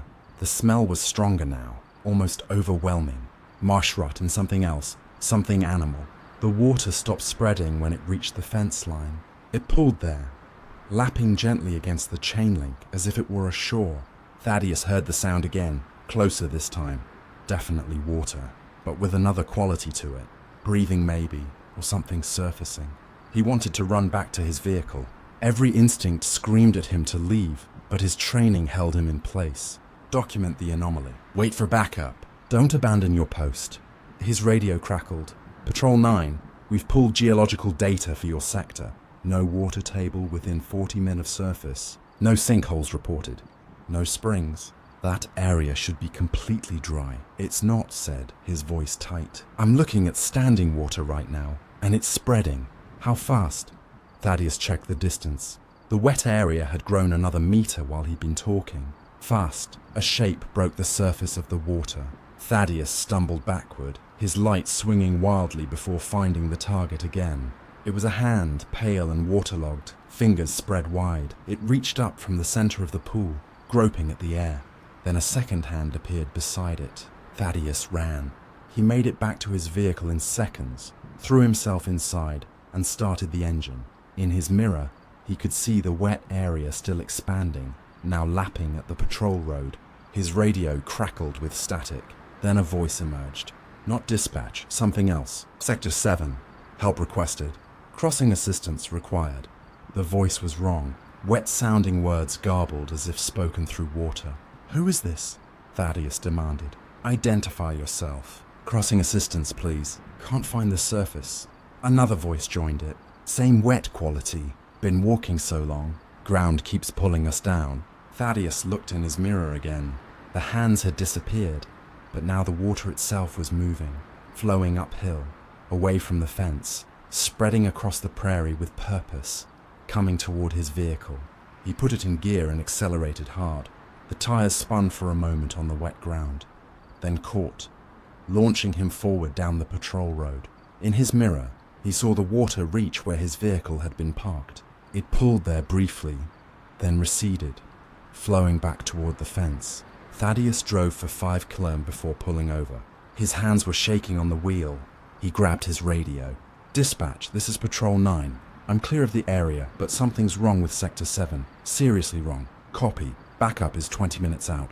What's your status? I'm fine, but don't send anyone to that wet area. Something's in it. Say again. There's something in the water. I don't know what I saw. The line was quiet for a moment then. Hold your position. Backup. We'll meet you there. Thaddeus sat in his vehicle, lights on, engine running. He watched the road behind him for any sign of spreading water, for any sign of pale hands reaching up from impossible marsh. His phone buzzed, a text message from a number he didn't recognize. He opened it. A photo, his own vehicle taken from behind, taken from where he'd just been standing. Below the photo, a message. Still need crossing assistance. Been walking so long. Please don't leave us down here. Thaddeus dropped the phone. He looked in his mirror. The road behind him was empty, but his phone buzzed again. Another photo closer this time. His vehicle from 50 meters away, then 30, then 10. The photos kept coming, each one closer. Taken from a perspective that shouldn't exist on empty prairie. Taken by something following him. Something that could move unseen across the grass. The last photo showed his vehicle from directly behind, taken from where his rear bumper would be. And in the bottom corner of the image, partially visible, was a hand, pale and dripping, pressed against his tailgate. Thaddeus looked in his mirror. Nothing there. He opened his door and leaned out to look at the back of his vehicle. 5 handprints marked the tailgate. Wet handprints trailing water. They hadn't been there when he'd stopped. Thaddeus pulled his door shut and locked it. He started driving again, not waiting for backup. He drove until he reached the main highway, until he saw other vehicles and lights and civilization. But the texts kept coming. Photos of his vehicle from every angle. Messages asking for crossing assistance, begging not to be left underground. When backup finally arrived, they found Thaddeus parked at a gas station 40 kilometers from Sector 7. He'd washed the handprints off his vehicle 3 times, but they kept reappearing, wet and cold and persistent. The officers went to investigate Sector 7. They found the wet area exactly where Thaddeus described it, but by the time they arrived, it was already drying up, shrinking back into the earth. They followed the footprints, both sets leading to the fence, one vanishing, both emerging from the water, both ending an empty prairie. But when they measured the prints, something was wrong. The depth was inconsistent. Some prints pressed deep into the earth as if bearing enormous weight. Others barely marked the surface as if whoever made them was becoming lighter, fading or sinking. They excavated the wet area. At 3 m down they hit water, marsh water full of organic matter. At 4 meters they found clothing, old clothing decades out of style. At 5 m they stopped digging. The smell was too strong, and something in the water kept pulling at their tools, trying to drag them down. The site was closed, marked as unstable ground. Thaddeus was cleared for duty after a psychological evaluation, though he requested transfer to a different sector. Request denied. He was the only officer familiar with Sector 7, and someone needed to patrol it. He still works that stretch of border, still drives past the spot where the wet area appeared. The ground is dry now, has been for months, but some nights when he passes Sector 7, his sensors pick up movement. 2 sets of footprints appearing on his tracking system walking parallel to the fence. One set always vanishes halfway through. Both sets always emerge somewhere else. And on those nights his phone fills with photos, images of his vehicle from impossible angles. Messages asking for help with crossing.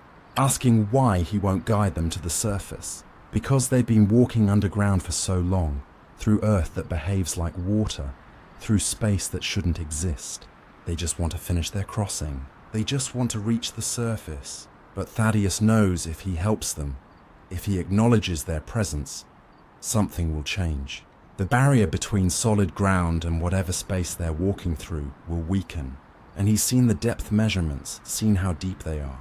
5 men under the prairie, and still sinking, still walking, still believing they're almost at the surface, almost through their crossing. If someone would just help them find the way. Uli Finch runs the farm nearest to Sector 7. She mentioned something to Thaddeus once over coffee at the gas station. Said her grandfather used to tell stories about the land, how it used to be marsh 100 years ago, how they drained it and built over it. But the water never really went away, just went down, down where it waited. And sometimes, her grandfather said, people would go missing on the marsh. Not drown, just vanish, step into the wrong spot, and fall through into something that wasn't quite water and wasn't quite earth. into space that existed between solid and liquid, space where you could walk forever, thinking you were about to surface, never realizing you were sinking deeper with every step. The marsh remembered those people, her grandfather said, and sometimes it let them try again. Let them walk their crossing one more time, emerging in new places, still searching for the surface, still hoping this time they'd make it through. Thaddeus thinks about that story every time he patrols Sector 7, every time his phone buzzes with new photos. Last week, Rafe Whitcomb, the tow truck driver who covers this area, called him, said he'd found a vehicle on the side road near the fence. Abandoned, doors locked, no sign of the driver. Inside the vehicle, the GPS showed a recorded route, 2 points on the map connected by a line. The start point was 5 meters underground. The end point was at the surface in Sector 7. The route showed someone had walked that line underground, following what they thought was a path to the surface. They never made it, but their vehicle had appeared anyway, empty and waiting. Just like the footprints appear and vanish, just like the wet patch rises and recedes, evidence of people still trying to complete their crossing, still walking through that space between water and earth, believing they're almost there, almost at the surface, almost home, but they'll never make it because they're not walking up. They're walking deeper into a space that feeds on hope and determination into marsh that should have stayed buried. That knows this now, and every night he patrols Sector 7. He ignores the photos on his phone, ignores the messages begging for help, because helping them means joining them, means stepping into that space between solid and liquid, between surface and depth, means walking forever, believing you're almost there while you sink deeper into earth that remembers being water, and the prairie keeps its secrets flat and empty under the vast sky. While beneath it, in the buried marsh, footsteps continue their endless crossing. Music. The warehouse sat at the edge of the industrial zone, a hulking concrete structure that had seen better days. Owen Blackshaw pulled up to the loading dock and killed his engine, looking at the building with the vague unease he always felt when processing abandoned shipments. Someone had walked away from whatever was inside. Left it here at the border unclaimed. That was never a good sign. His radio crackled. Patrol 3, this is dispatch. You at the warehouse? Just arrived. What's the story on this one? Container came through 3 days ago. Manifest says industrial equipment, but the shipper never picked it up. Company phone numbers disconnected. We need you to verify contents and log it for seizure. Owen grabbed his tablet and clipboard. Any red flags? Nothing on paper, but the weight's off. Off how? Manifest says 11,000 kilos. Scale at the crossing said 9,000. Could be an error. Could be something else. Could be a lot of things, Owen thought. Smugglers sometimes listed false weights to throw off inspections, but usually they went higher, not lower. I'll check it out. He stepped out of his vehicle into the grey afternoon. November on the Great Lakes meant perpetual overcast and the smell of cold water. The warehouse was one of dozens in this zone, most of them half empty or abandoned entirely as shipping moved elsewhere. The loading dock door was closed but unlocked. Owen pulled it up and stepped inside. The warehouse was massive, probably 20,000 square FT of open space. Most of it was empty, just concrete floor and support columns marching into the darkness. Near the far wall sat the container, a standard 40F shipping unit. Dark blue paint faded and rusted. The custom seals were intact. Owen checked them carefully, comparing the serial numbers to his manifest. Everything matched. No one had opened this container since it left its origin port. So why did it weigh 2,000 kilos less than declared? Owen walked around the container inspecting it. No visible damage, no holes cut in the sides. The refrigeration unit on top was off. This was a standard container, not a reefer. He photographed the seals, then broke them and unlocked the door. The smell hit him immediately. Cold. Not refrigerated cold, but the deep chill of a meat locker. And underneath it, something else. Something organic and wrong. Owen stepped back, pulling his jacket tighter. His breath formed clouds in the air, even though the warehouse itself wasn't particularly cold. He grabbed his flashlight and shone it into the container. Boxes, dozens of them, stacked neatly on pallets. Industrial equipment. Just like the manifest said. He could see printing on the sides, part numbers, handling instructions, the logo of a machine shop in Michigan. Everything looked normal except for the temperature. Owen climbed into the container, his boots echoing on the metal floor. The cold intensified immediately, as if he'd stepped into a freezer. His flashlight beam cut through the darkness, illuminating row after row of boxes. He checked the first box, sealed, labeled correctly. He hefted it. Felt about right for the listed contents. He checked the second, the third, all correct. But the cold was getting worse. His fingers were going numb. He could see his breath in thick clouds now, and frost was forming on the metal walls. This was wrong. Standard containers didn't maintain temperature. If the refrigeration unit was off, the interior should be the same temperature as outside. Owen moved deeper into the container, checking boxes as he went. Everything seemed legitimate, but the manifest listed 37 boxes. He counted carefully. 29. He counted again. Still 29. 8 boxes short. That would account for some of the weight discrepancy. But where had the other boxes gone? The seals were intact. No one had opened this container, unless the boxes had never been loaded in the first place. False manifest. False weight declaration. He'd seen it before. Owen was about to leave when he noticed something. At the back of the container, behind the last stack of boxes, the wall looked wrong. He aimed his flashlight at it. There was a gap, a seam in the metal barely visible. Owen approached it carefully. The cold was intense here, so cold it hurt to breathe. Frost covered every surface, thick and white. He examined the seam. It was a panel, he realized, cut into the back wall and welded back in place. You'd never notice it from outside, and the custom seals wouldn't show any tampering. But someone had modified this container, built a hidden compartment. Owen grabbed his radio. "Dispatch, I've got something. Container's been modified. There's a false wall. Copy. Can you access the hidden section?" Working on it. He ran his hands along the seam, looking for a way to open it. His fingers found a latch cleverly hidden in the frost. He pulled it. The panel swung open silently on well-oiled hinges. The cold that rushed out made Owen gasp. It was like opening a door to winter itself, a wave of frigid air that crystallized instantly in his lungs. He stepped back, coughing, eyes watering. When his vision cleared, he aimed his flashlight into the hidden compartment. It was empty, just bare metal walls and floor. About 2 meters deep, no boxes, no contraband, nothing. But the temperature was impossible. Easily -30, maybe colder, and there was something on the floor. Frost, but not normal frost. It had formed in patterns, shapes that looked almost deliberate. Owen climbed carefully into the hidden section, his flashlight revealing more details. The patterns in the frost were footprints, multiple sets, different sizes, as if several people had stood here, their body heat leaving impressions in the ice. But that made no sense. No one could survive in this temperature for more than a few minutes, and the footprints led nowhere. They just ended in the middle of the space facing the walls. Owen noticed something else. On each wall at about chest height were marks, scratches in the metal, deep ones as if made by fingernails or desperate hands. His radio crackled, but the sound was distorted. "Patrol Ryu copy. Dispatch, signal's breaking up. I'm in the hidden compartment."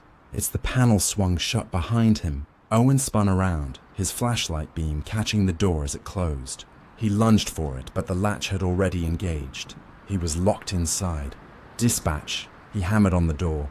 "I'm trapped in the container. Send backup." Only static answered. The metal walls were blocking his signal. Owen tried the latch from inside. It didn't budge. He pushed against the door with his shoulder. Nothing. It was solid, designed not to open from this side. He forced himself to stay calm. People knew where he was. When he didn't check in, they'd come looking. He just had to wait. But the cold was already seeping through his jacket. His hands were shaking. His feet were going numb. He couldn't wait. Not in this temperature. Owen examined the space more carefully. The walls were solid metal. No weak points. The ceiling was the same. The floor. He knelt down, brushing away frost. There were seams here too. Another panel. Hope surged through him. He found the edges and pulled.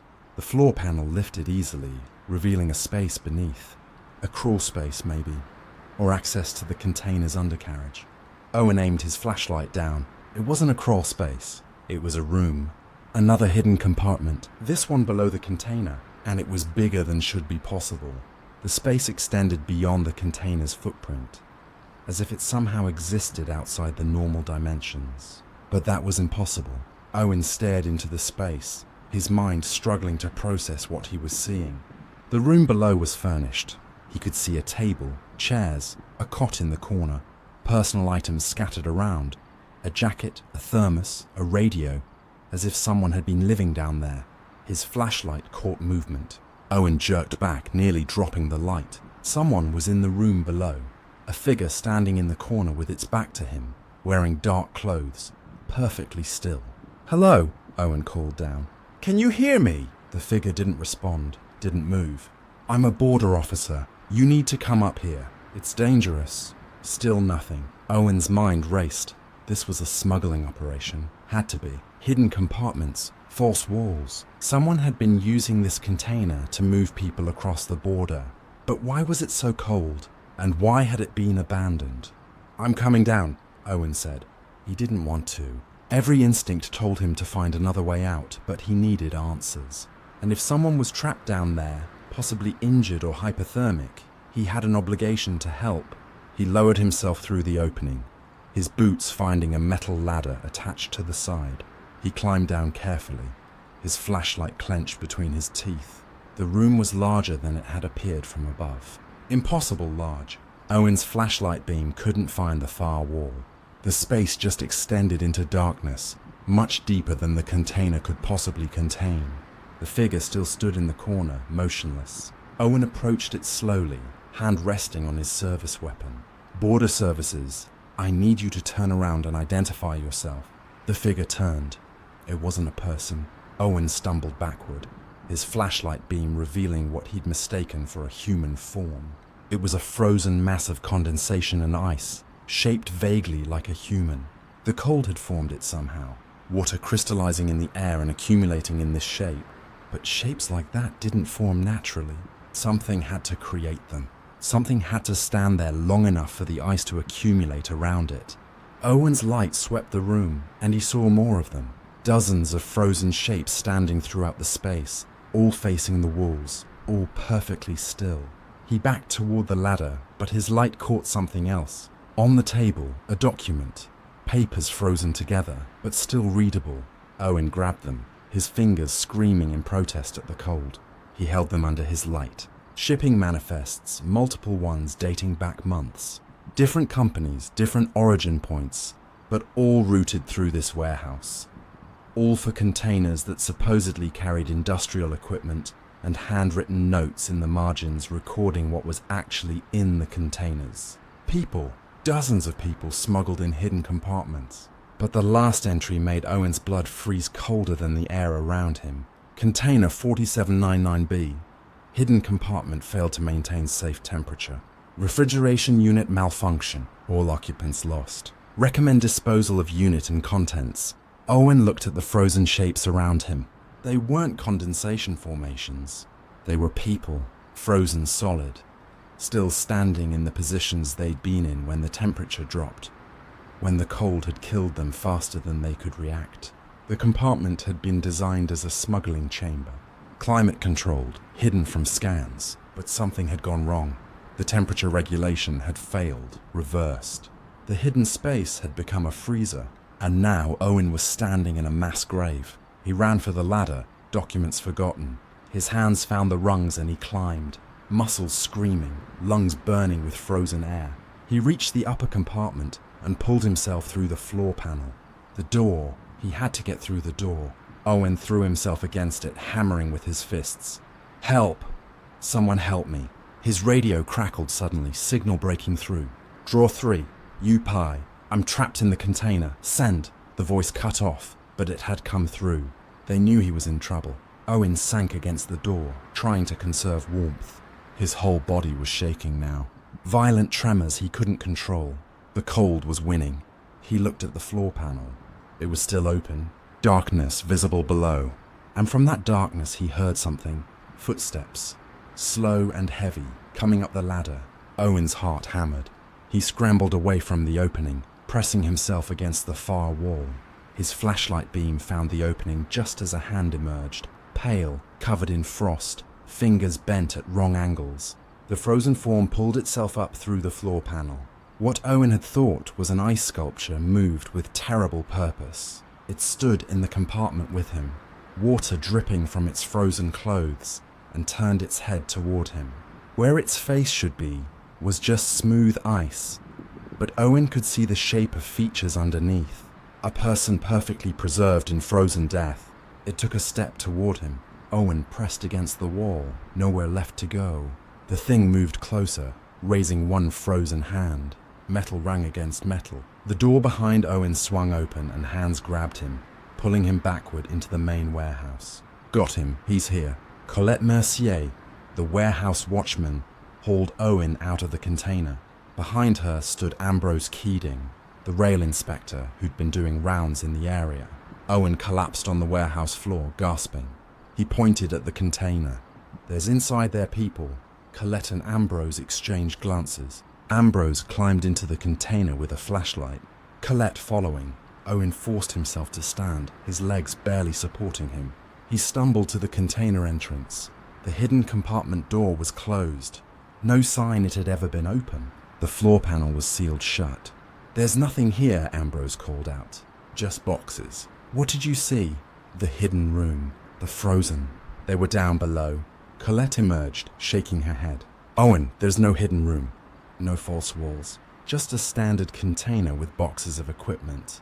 But I saw I was in there. Ambrose checked the container floor. Solid metal. No access panels. You sure you didn't hit your head or something? Owen stared at the container. The seals were intact again. Unbroken. As if he'd never entered it at all. The paramedics arrived and checked him for hypothermia. His core temperature was dangerously low, despite having only been in the container for minutes, according to everyone else. But Owen's watch showed 45 minutes, nearly an hour of time that no one else remembered.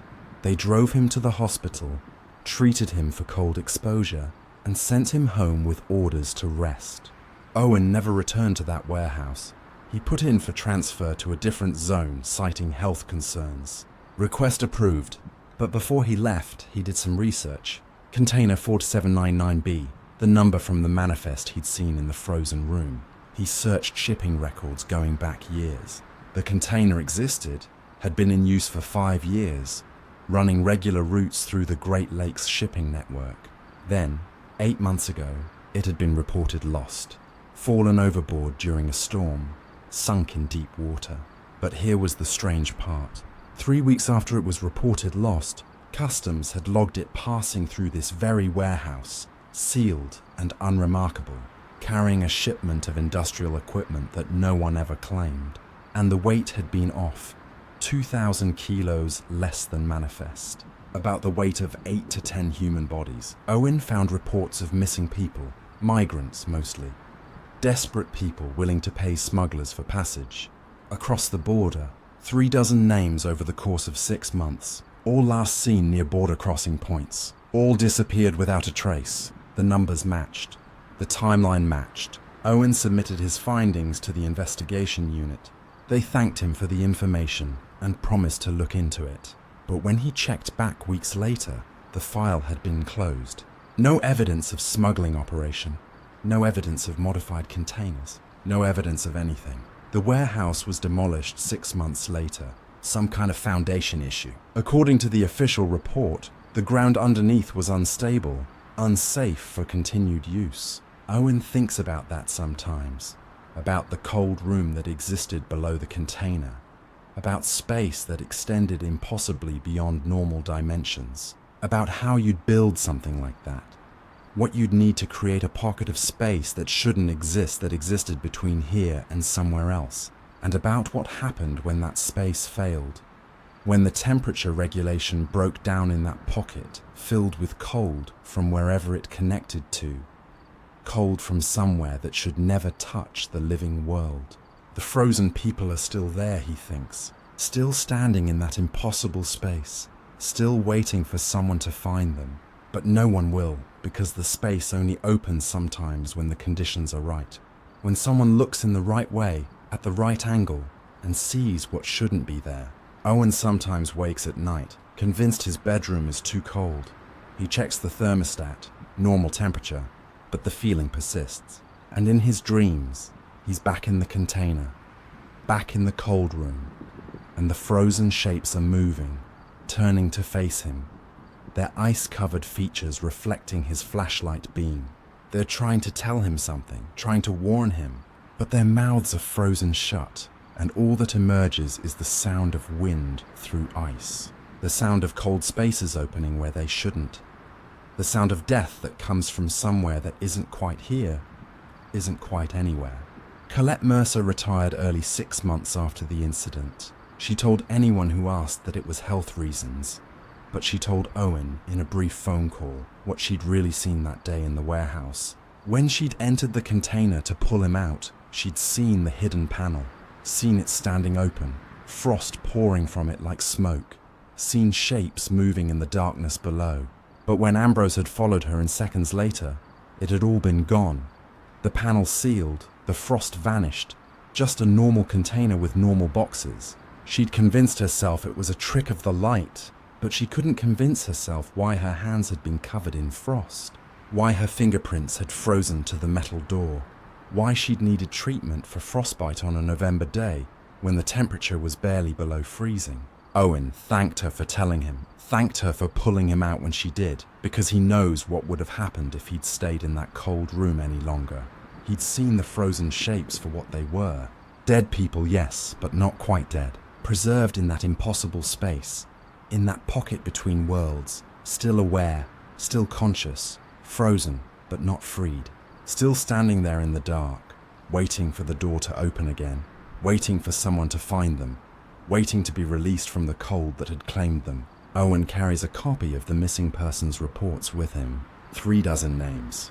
He reads them sometimes late at night, saying each name aloud. It's the least he can do, bearing witness, remembering because no one else will. The cases are closed. The warehouse is gone. The container is officially lost at sea, and somewhere in a space that shouldn't exist, in a cold room that opens and closes according to rules no one understands, 36 people are still standing, still waiting, still frozen between life and death in the dark beneath a container that doesn't exist, that was lost in water too deep to recover. But sometimes late at night, shipping manifests appear in Owen's mailbox. Manifests for containers he doesn't recognize, listing weights that don't match their contents. He knows what they mean. More hidden compartments, more cold rooms, more people standing frozen in spaces that exist between here and nowhere. He doesn't investigate anymore. He can't. It's not his job anymore. But he keeps the manifests, adds them to his file, and counts the missing weight. 2,000 kilos, 4,006. Each kilogram representing a life lost to the cold. A person standing forever in a room that shouldn't exist and growing colder every year. He's sick. The fog came in with the evening tide, rolling across the inlet like something alive. Niamh Calder had seen a lot of fog in her 3 years working this coastal station, but tonight's was different, thicker, more deliberate in the way it moved. She stood on the dock, watching it swallow the water, the boats, the distant shoreline. Within minutes, visibility dropped to maybe 10 mil. The foghorn at the lighthouse started its lonely call, rhythmic and mournful. Nay's radio crackled. Station 2, this is Central. We are getting reports of a vessel approaching your position. No radio contact, no transponder signal. Copy that. Can you give me a heading? Negative. Radar's not picking it up clearly. Just wanted you aware. I'll watch for it. Nay walked to the edge of the dock, her boots echoing on the wet boards. The fog pressed around her, dampening sound, reducing the world to a small circle of grey-white mist. She could hear water lapping against the pilings, the distant cry of gulls, the creak of moored boats, but nothing approaching. She was about to head back inside when she heard it. An engine, low and steady, getting closer. Niamh grabbed her flashlight and aimed it into the fog.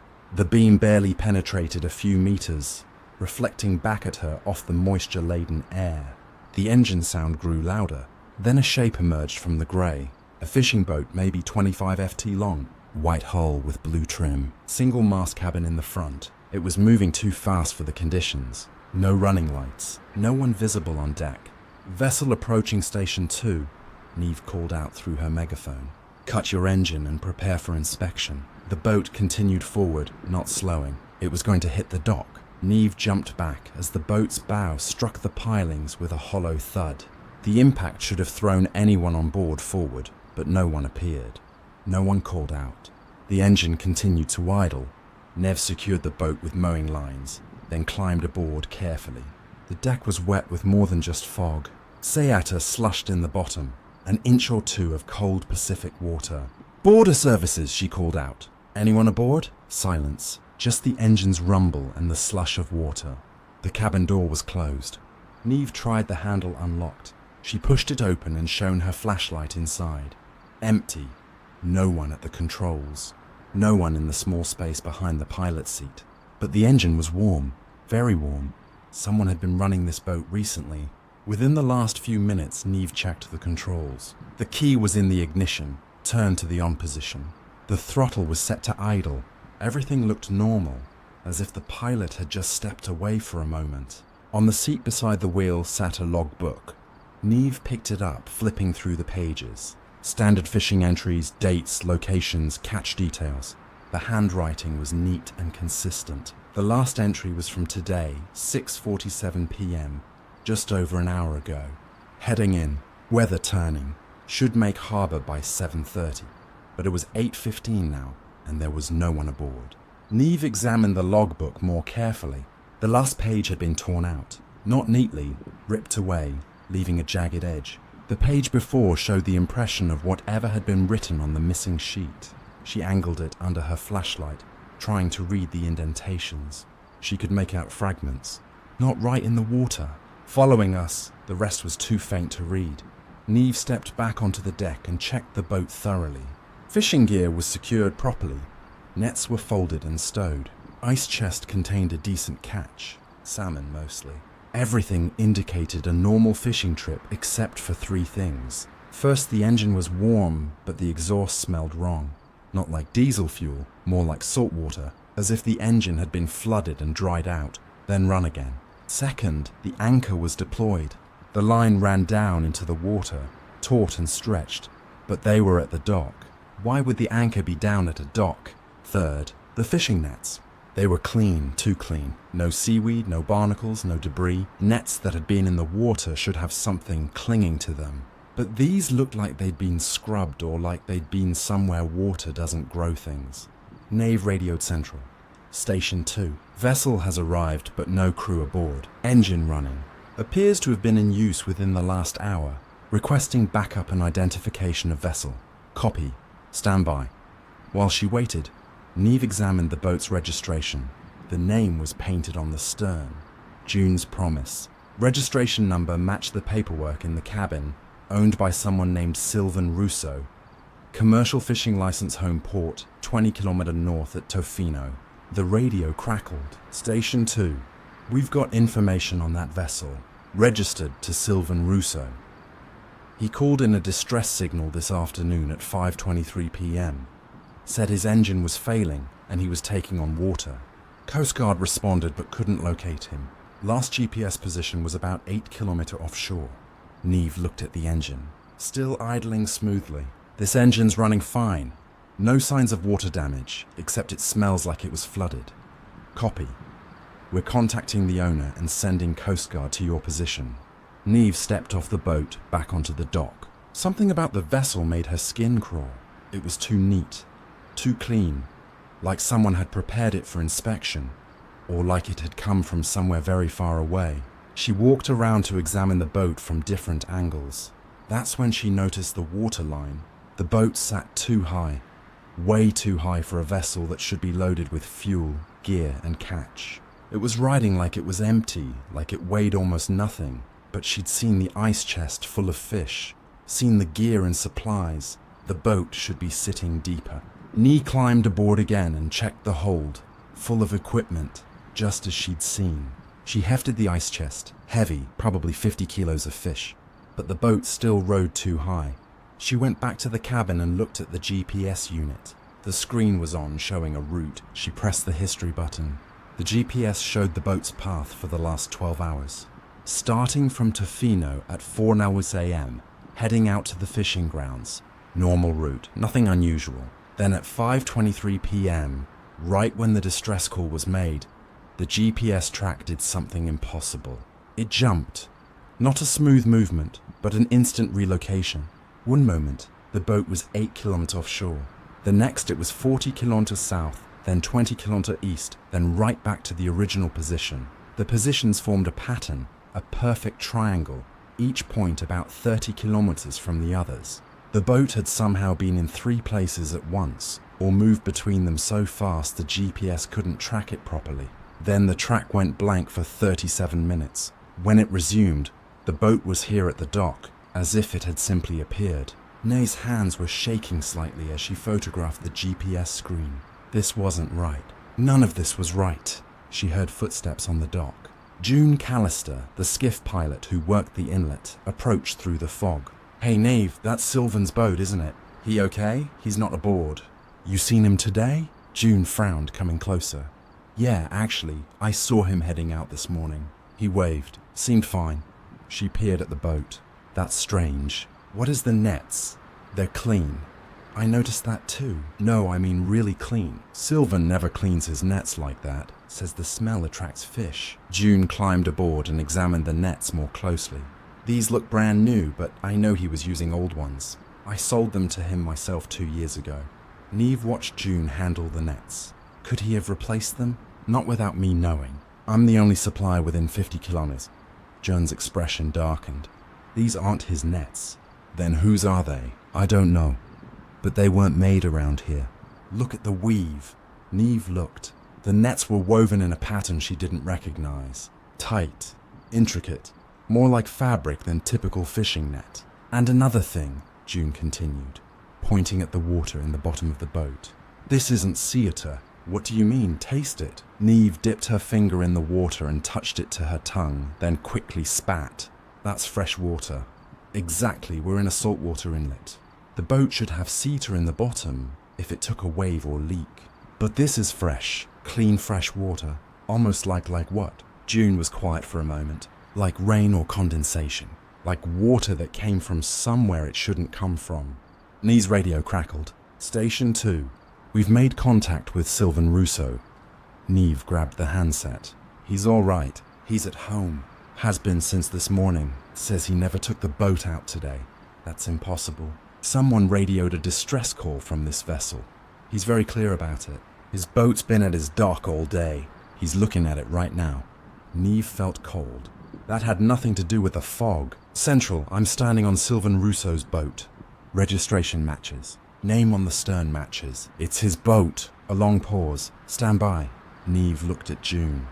The skiff pilot's face had gone pale. "This happened before," June said quietly. 3 years ago, a boat came in through the fog just like this. Empty engine running. The owner swore the boat was still at his dock, but we were standing on it. What happened? Coast Guard investigated. They determined it was a hoax. Someone had repainted a different boat to look like the registered one. But June touched the hull. "I knew that boat. Had worked on it myself. It was real. It was the actual boat, but it was also still at the home dock." "That's impossible." "Yeah, that's what everyone said." June looked up at Neve. "They found the owner dead 2 weeks later. Heart attack, official report said. But I saw him the day before. He was terrified. Said the boat kept coming back, kept arriving at different docks, empty, while the real boat sat at home." The radio crackled again. "Station 2, we're sending a team to verify. In the meantime, secure the vessel and don't let anyone else board." "Copy." But Neve's attention was caught by something else. The logbook, still sitting on the cabin seat. It was open to a different page now. She was certain she'd closed it. She picked it up. A new entry had appeared on the previously blank page. Fresh ink, still slightly wet. 8:47 p.m. Made it to Station 2, but Sylvan's still at home. We're still at sea. Both true, both real. Don't understand. The fog took us somewhere. Brought us back wrong below that in shakier handwriting. If you're reading this, don't try to find us. We're not where we were. We're not where we should be. We're in the between place where the fog keeps what it catches. Neve dropped the logbook. She backed out of the cabin, nearly tripping on the deck. June caught her arm. What is it? The logbook. Someone's writing in it right now. June grabbed the book and looked. Her face went white. This is Sylvan's handwriting. I've seen his logs before. This is him, but he's at home. Part of him is. June closed the logbook carefully, but part of him is still out there where the boat went, where the fog took it. The fog seemed to press closer, thicker. The foghorn sounded again, mournful and distant. We need to get off this boat, Neve said. They climbed onto the dock just as the Coast Guard vessel emerged from the fog. 2 officers boarded June's Promise, inspecting it thoroughly. While they worked, Neve pulled up the registration data on her tablet. Sylvain Rousseau, age 47, commercial fisherman, licensed and bonded, 23 years of clean records. And then she found something, a note in the system, flagged years ago, but never resolved. 3 years ago, Sylvain had reported his boat missing, filed a theft report, but the boat had been found the next day, still at his dock, exactly where it should be. The report was dismissed as a mistake, but Sylvain had insisted, said the boat had been gone, said something had taken it during the fog and brought back something else. Something that looked like his boat, but wasn't quite right. He'd withdrawn the report after pressure from the fishing company. Bad for business to claim your boat was haunted or cursed. The Coast Guard officers called Neve over. We've cleared the vessel. No signs of foul play. Engine's in good condition. Catch is fresh. Everything normal except no crew. What about the GPS track? Shows a standard fishing route. Nothing unusual. Neve climbed back aboard and checked the GPS. The history was gone. The impossible triangle of positions had vanished. Now it showed only a simple straight path from Tofino to here. But she had photographs. She pulled out her phone. The photos were blank. Just grey screens, as if the camera had malfunctioned. She checked the logbook. The mysterious entries were gone. Just the original fishing logs, ending with the 6:47 p.m. note about heading home. Did you see the entries? Neve asked June. In the logbook about the fog? June nodded slowly. I saw them. They're gone now. Yeah, they do that. Whatever comes back through the fog, it doesn't stay the same. It changes, corrects itself, tries to match what it's supposed to be. The Coast Guard decided to impound the boat for investigation. They started the process of moving it to their facility, but when they tried to start the engine, it wouldn't turn over. Completely dead, the same engine that had been running smoothly minutes before. They checked the fuel. The tank was empty, bone dry, but Neve had seen the gauge. It had shown 3/4 full. They called a tow to move the boat. While they waited, Neve went back to the cabin one more time. Something was bothering her. The ice chest. She opened it. Empty.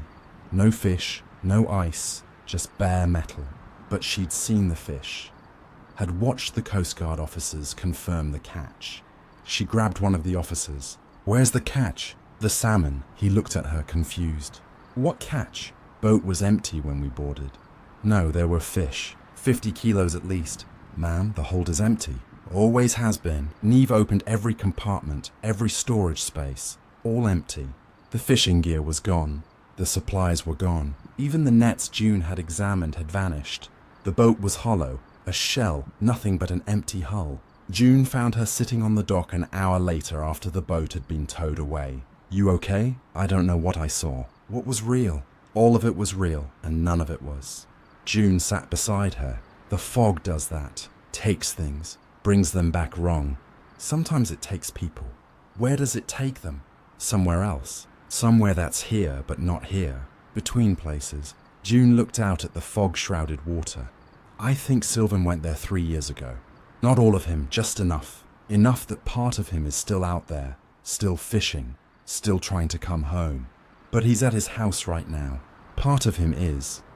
But the part that went into the fog, it's still there. Still casting nets and water that doesn't exist. Still bringing in catches from nowhere. Still trying to dock at stations that are in both places at once. Neve thought about the logbook entries. The desperate words. We're in the between place. How do we get him back? We don't. Once the fog takes you to that place, you're always there. Even when you're here, you're split. Existing in both spaces. June stood up. That's why they found the other guy dead. Heart attack, they said. But I think it was the split, the strain of being in two places at once. Eventually, it pulls you apart. They stood in silence watching the fog. Somewhere out there, Sylvain Rousseau was fishing. Part of him was home, safe, insisting he'd never left. Part of him was in his boat, casting nets into water that wasn't quite water, bringing in catches that weren't quite real. Both versions true, both versions real. And every time the fog came in thick, the boat would arrive somewhere, empty but running, clean but used, real but impossible. A ghost ship piloted by a man who was still alive, still fishing in the space between here and there. Niamh filed her report. Coast Guard filed theirs. Official conclusion: abandoned vessel.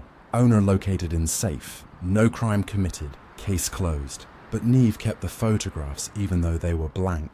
Kept her notes about the impossible GPS track, the fresh water in a saltwater boat, the catch that vanished. Because a week later, June's promise appeared again, this time at a dock 40 kilometers north. Empty, engine running. Nets clean, and Sylvain Rousseau was at home swearing his boat had never left the dock. It happened again a month later, and 2 months after that. Always when the fog came in thick, always arriving empty, but showing signs of recent use. Always at a different location. The Coast Guard stopped responding, called it a recurring hoax, said someone must be moving the boat as a prank. But June knows better, and Niamh knows better, because they've both seen it. The way the boat sits too high in the water, the way the nets are too clean, the way everything about it is right and wrong at the same time, the way it exists in both places at once, here and there, real and impossible.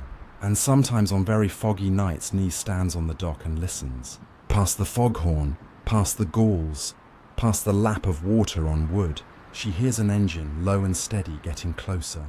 And she wonders if tonight will be the night the boat arrives and Sylvain is aboard. Finally complete, finally whole. Or if he'll remain forever split. Part of him at home, part of him in that between place, fishing in fog that never lifts, bringing in catches from water that doesn't exist, trying to dock at harbours that exist in both worlds and neither. She wonders what it's like being pulled apart like that, existing in multiple spaces at once. She wonders if he even knows if the part of him at home remembers the part that's still out there, or if the split is so complete that neither half knows about the other. Two versions of one man, both real, both alive, both trying to live lives that can never quite connect. June says it's only a matter of time. Eventually, the split will be too much. Sylvain will die. The version at home will simply stop working like a machine that's been running too long. And when he does, the boat will stop appearing. It will stay in that between place, part of the fog forever, crewed by a man who's gone, but not quite gone, just like all the others. All the boats that vanished over the years. All the fishermen who were found safe at home while their vessels arrived empty at distant docks. All of them still out there, still fishing, still trying to come home, still existing in the fog that never lifts, in the water that's not quite water, in the place that's between here and everywhere else. Nev transferred to an inland station 6 months later. Couldn't take the fog anymore. Couldn't take the waiting for boats that shouldn't arrive. Couldn't take the knowledge that somewhere in space that exists between spaces, people were trapped, living and dying at the same time. Here and there, real and impossible. But even inland, hundreds of kilometers from the coast, she sometimes wakes at night and hears it. An engine, low and steady, getting closer. And she knows somewhere a boat is arriving. Empty but running. Clean but used. Piloted by no one and everyone. Carrying nothing and everything. Coming home but never quite arriving. Forever caught in the fog. Forever in the between place. Forever split between the world that is and the world that might be. And on its stern, a name painted in letters that exist in both places at once. June's promise. A promise that was made. A promise that was kept. A promise that will never be fulfilled.